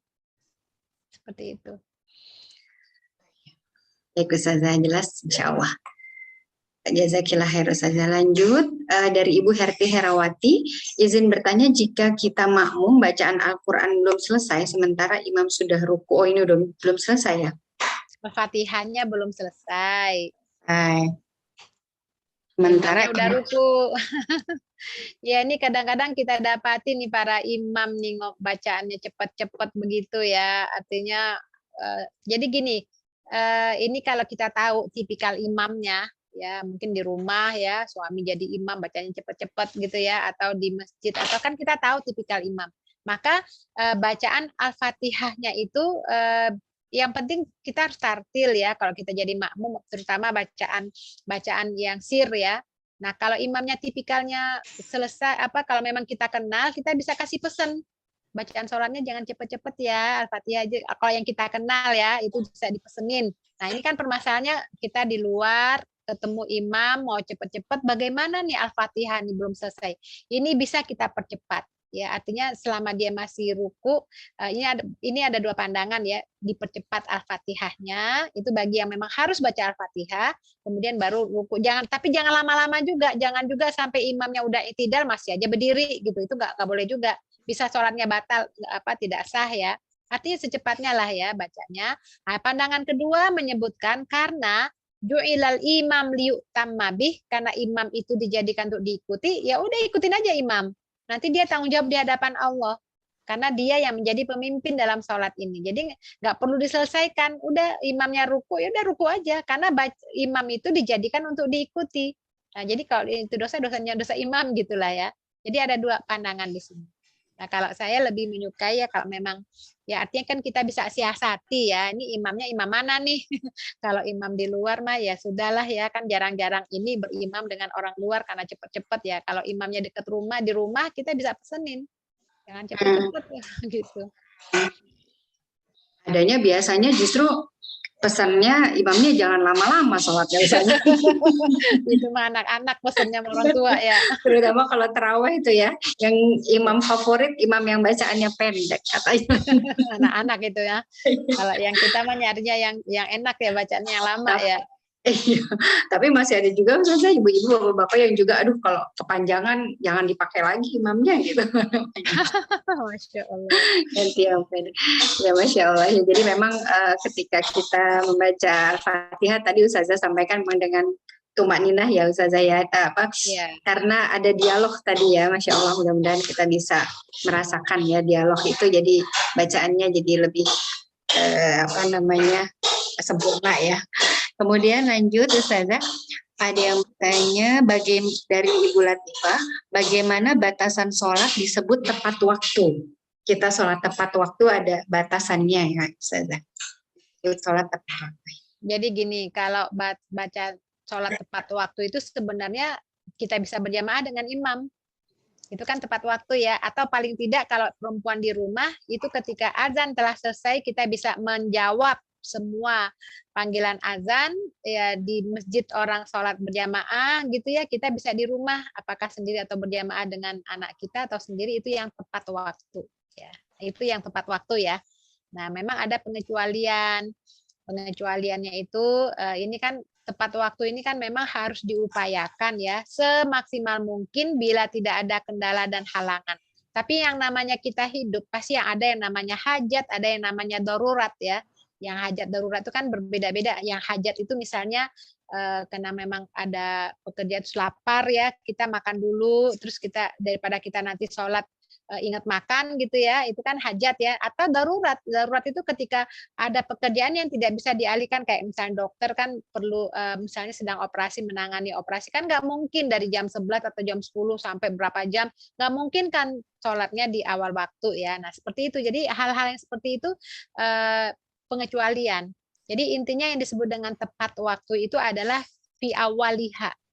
Ya, fi awaliha itu di awal waktu, atau fi awqotiha di waktunya, tapi karena ada kendala-kendala ya, walaupun mungkin udah lewat 1 jam, tapi karena ada kendala-kendala ya yang bukan karena hawa nafsu atau kelalaian, bukan karena ghafil. Ghafil itu lalai ya, artinya dia lagi asik misalnya megang HP itu ya, udah tahu emang azan tapi masih aja, itu namanya ghafil, namanya ada semacam penundaan, pelalaian ya gitu. Jadi bukan seperti itu. Ya, Allah jelas ya. Jadi yang namanya tepat waktu itu kita langsung ya Ustazah ya. Ya, ngikutin imam deh di masjid ya, berjamaah di masjid itu tepat waktu. Ya, kan ada yang bilang kalau masih 15 menit dari azan tuh berarti masih tepat waktu ya. Tapi ternyata bukan itu patokannya ya Ustazah ya. Kecuali kalau ada darurat atau hal-hal yang tadi syar'i ya, yang mengharuskan kita menunda ya gitu. Ya, jadi bisa juga karena memang berjamaah, bisa jadi dalam suatu kesempatan atau rapat atau apa ya, ya mungkin masjidnya jauh, jadi ini rapat membicarakan hal yang penting selesai dalam waktu misalnya 15 menit atau setengah jam. Itu bisa dipending ya, artinya rapatnya bisa diteruskan nanti dengan selesai berjamaah, itu juga bisa, artinya itu juga bisa dikategorikan tepat waktu, karena tadi saya katakan kategorinya hajat dan darurat ya, daruriyat, hajat itu ya, itu juga diperhatikan. Jadi artinya gini, selama masih dalam waktunya, selama itu masih diberi kesempatan untuk menunaikan sholat tersebut, tidak termasuk orang yang lalai ketika dia memang memiliki alasan-alasan syar'i. Seperti itu. Jelas sekali ya. Jazakillah khair. Lanjut dari Dr. Dewi Inoh, ini ada pertanyaan. Kalau lansia sudah pikun, tidak wajib lagi sholat ya Ustazah? Ya, jadi ada rufi al-kolam anif salas ya, tidak dicatat ya, diangkat kolam itu, catatan itu terhadap 3 orang ya. Jadi dari yang belum balik sampai balik, dari pingsan sampai sadar, kemudian dari ya artinya goiru akil termasuk pikun ini lansia. Jadi dia sendiri tidak menyadari siapa dirinya. Nah, bagaimana dia akan menunaikan kewajibannya untuk dirinya sendiri, dia tidak ingat gitu ya. Jadi untuk orang yang pikun yang istilahnya goiru akil, tidak memiliki akal dalam arti tidak menyadari kehidupannya dirinya, maka memang tidak ada lagi kewajiban sholat. Di rufi al-kolam, nggak diangkat lagi. Bahkan bisa jadi ada orang, misalnya kita lihat orang pikun ya, misalnya na'udzubillah ya, memperkosa orang, anak kecil atau apa, pokoknya dia tuh ya ghairu akil tuh kan memang tidak ada akalnya. Jadi bukan, dia tuh tidak mukallaf jadinya.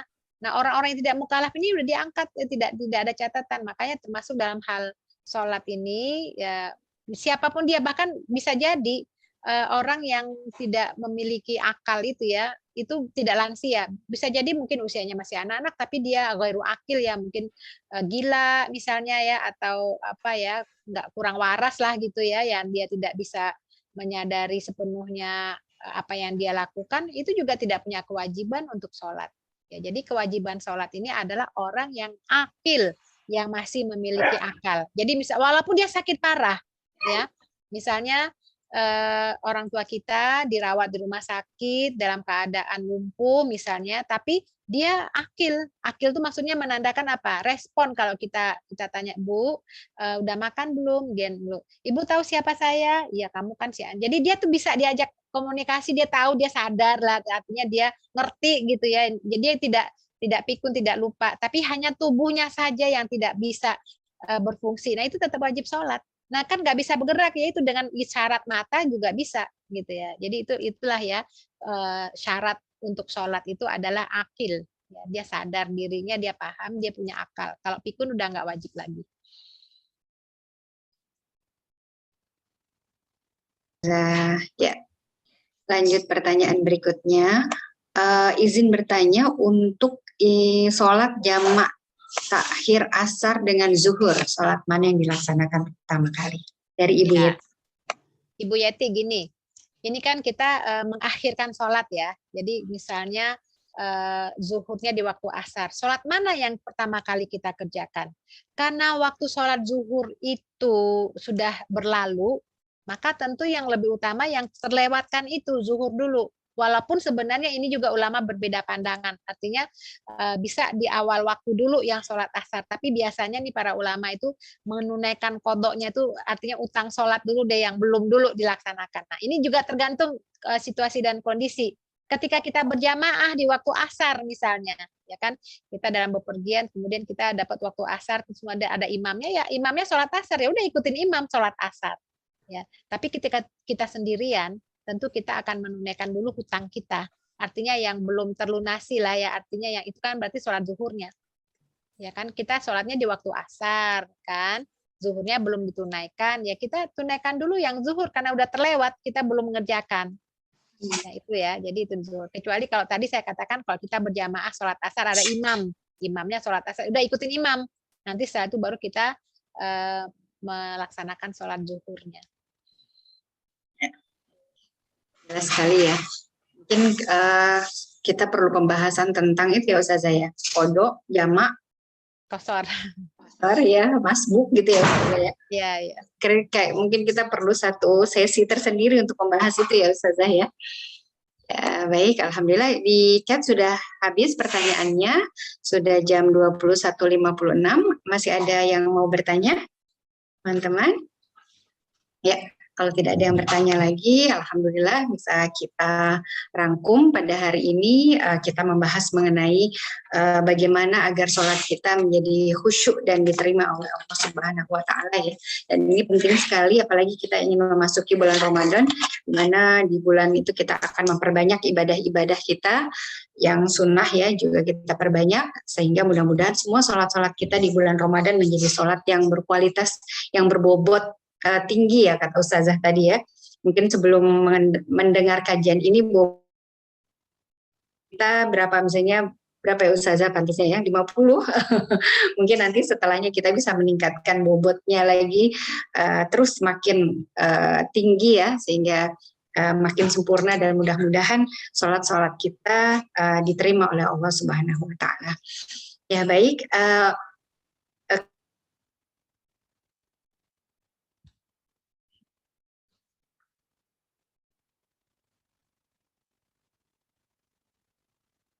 khairan katsir Ustazah atas ilmu yang diberikan pada malam hari ini. Mudah-mudahan semua ilmu yang disampaikan yang pasti bermanfaat sekali buat kita semua.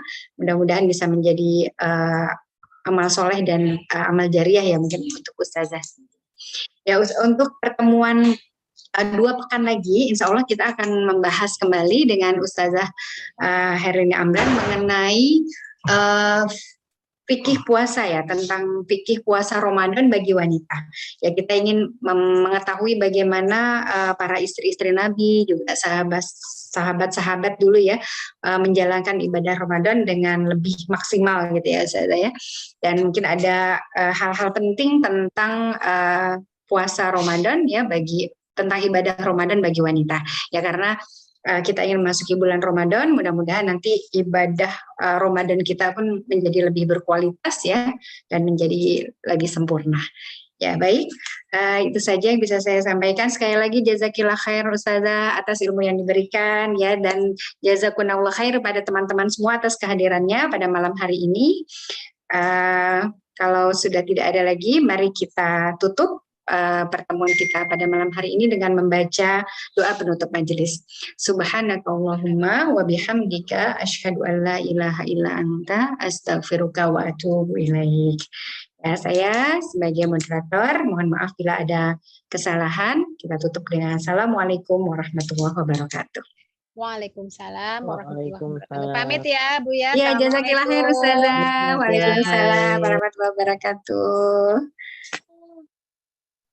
Makasih Titin. Sama-sama. Izin. Iya. Jazakillah khair Titin. Izin pamit ya Tin. Mbak Hani sehat-sehat Mbak. Ya.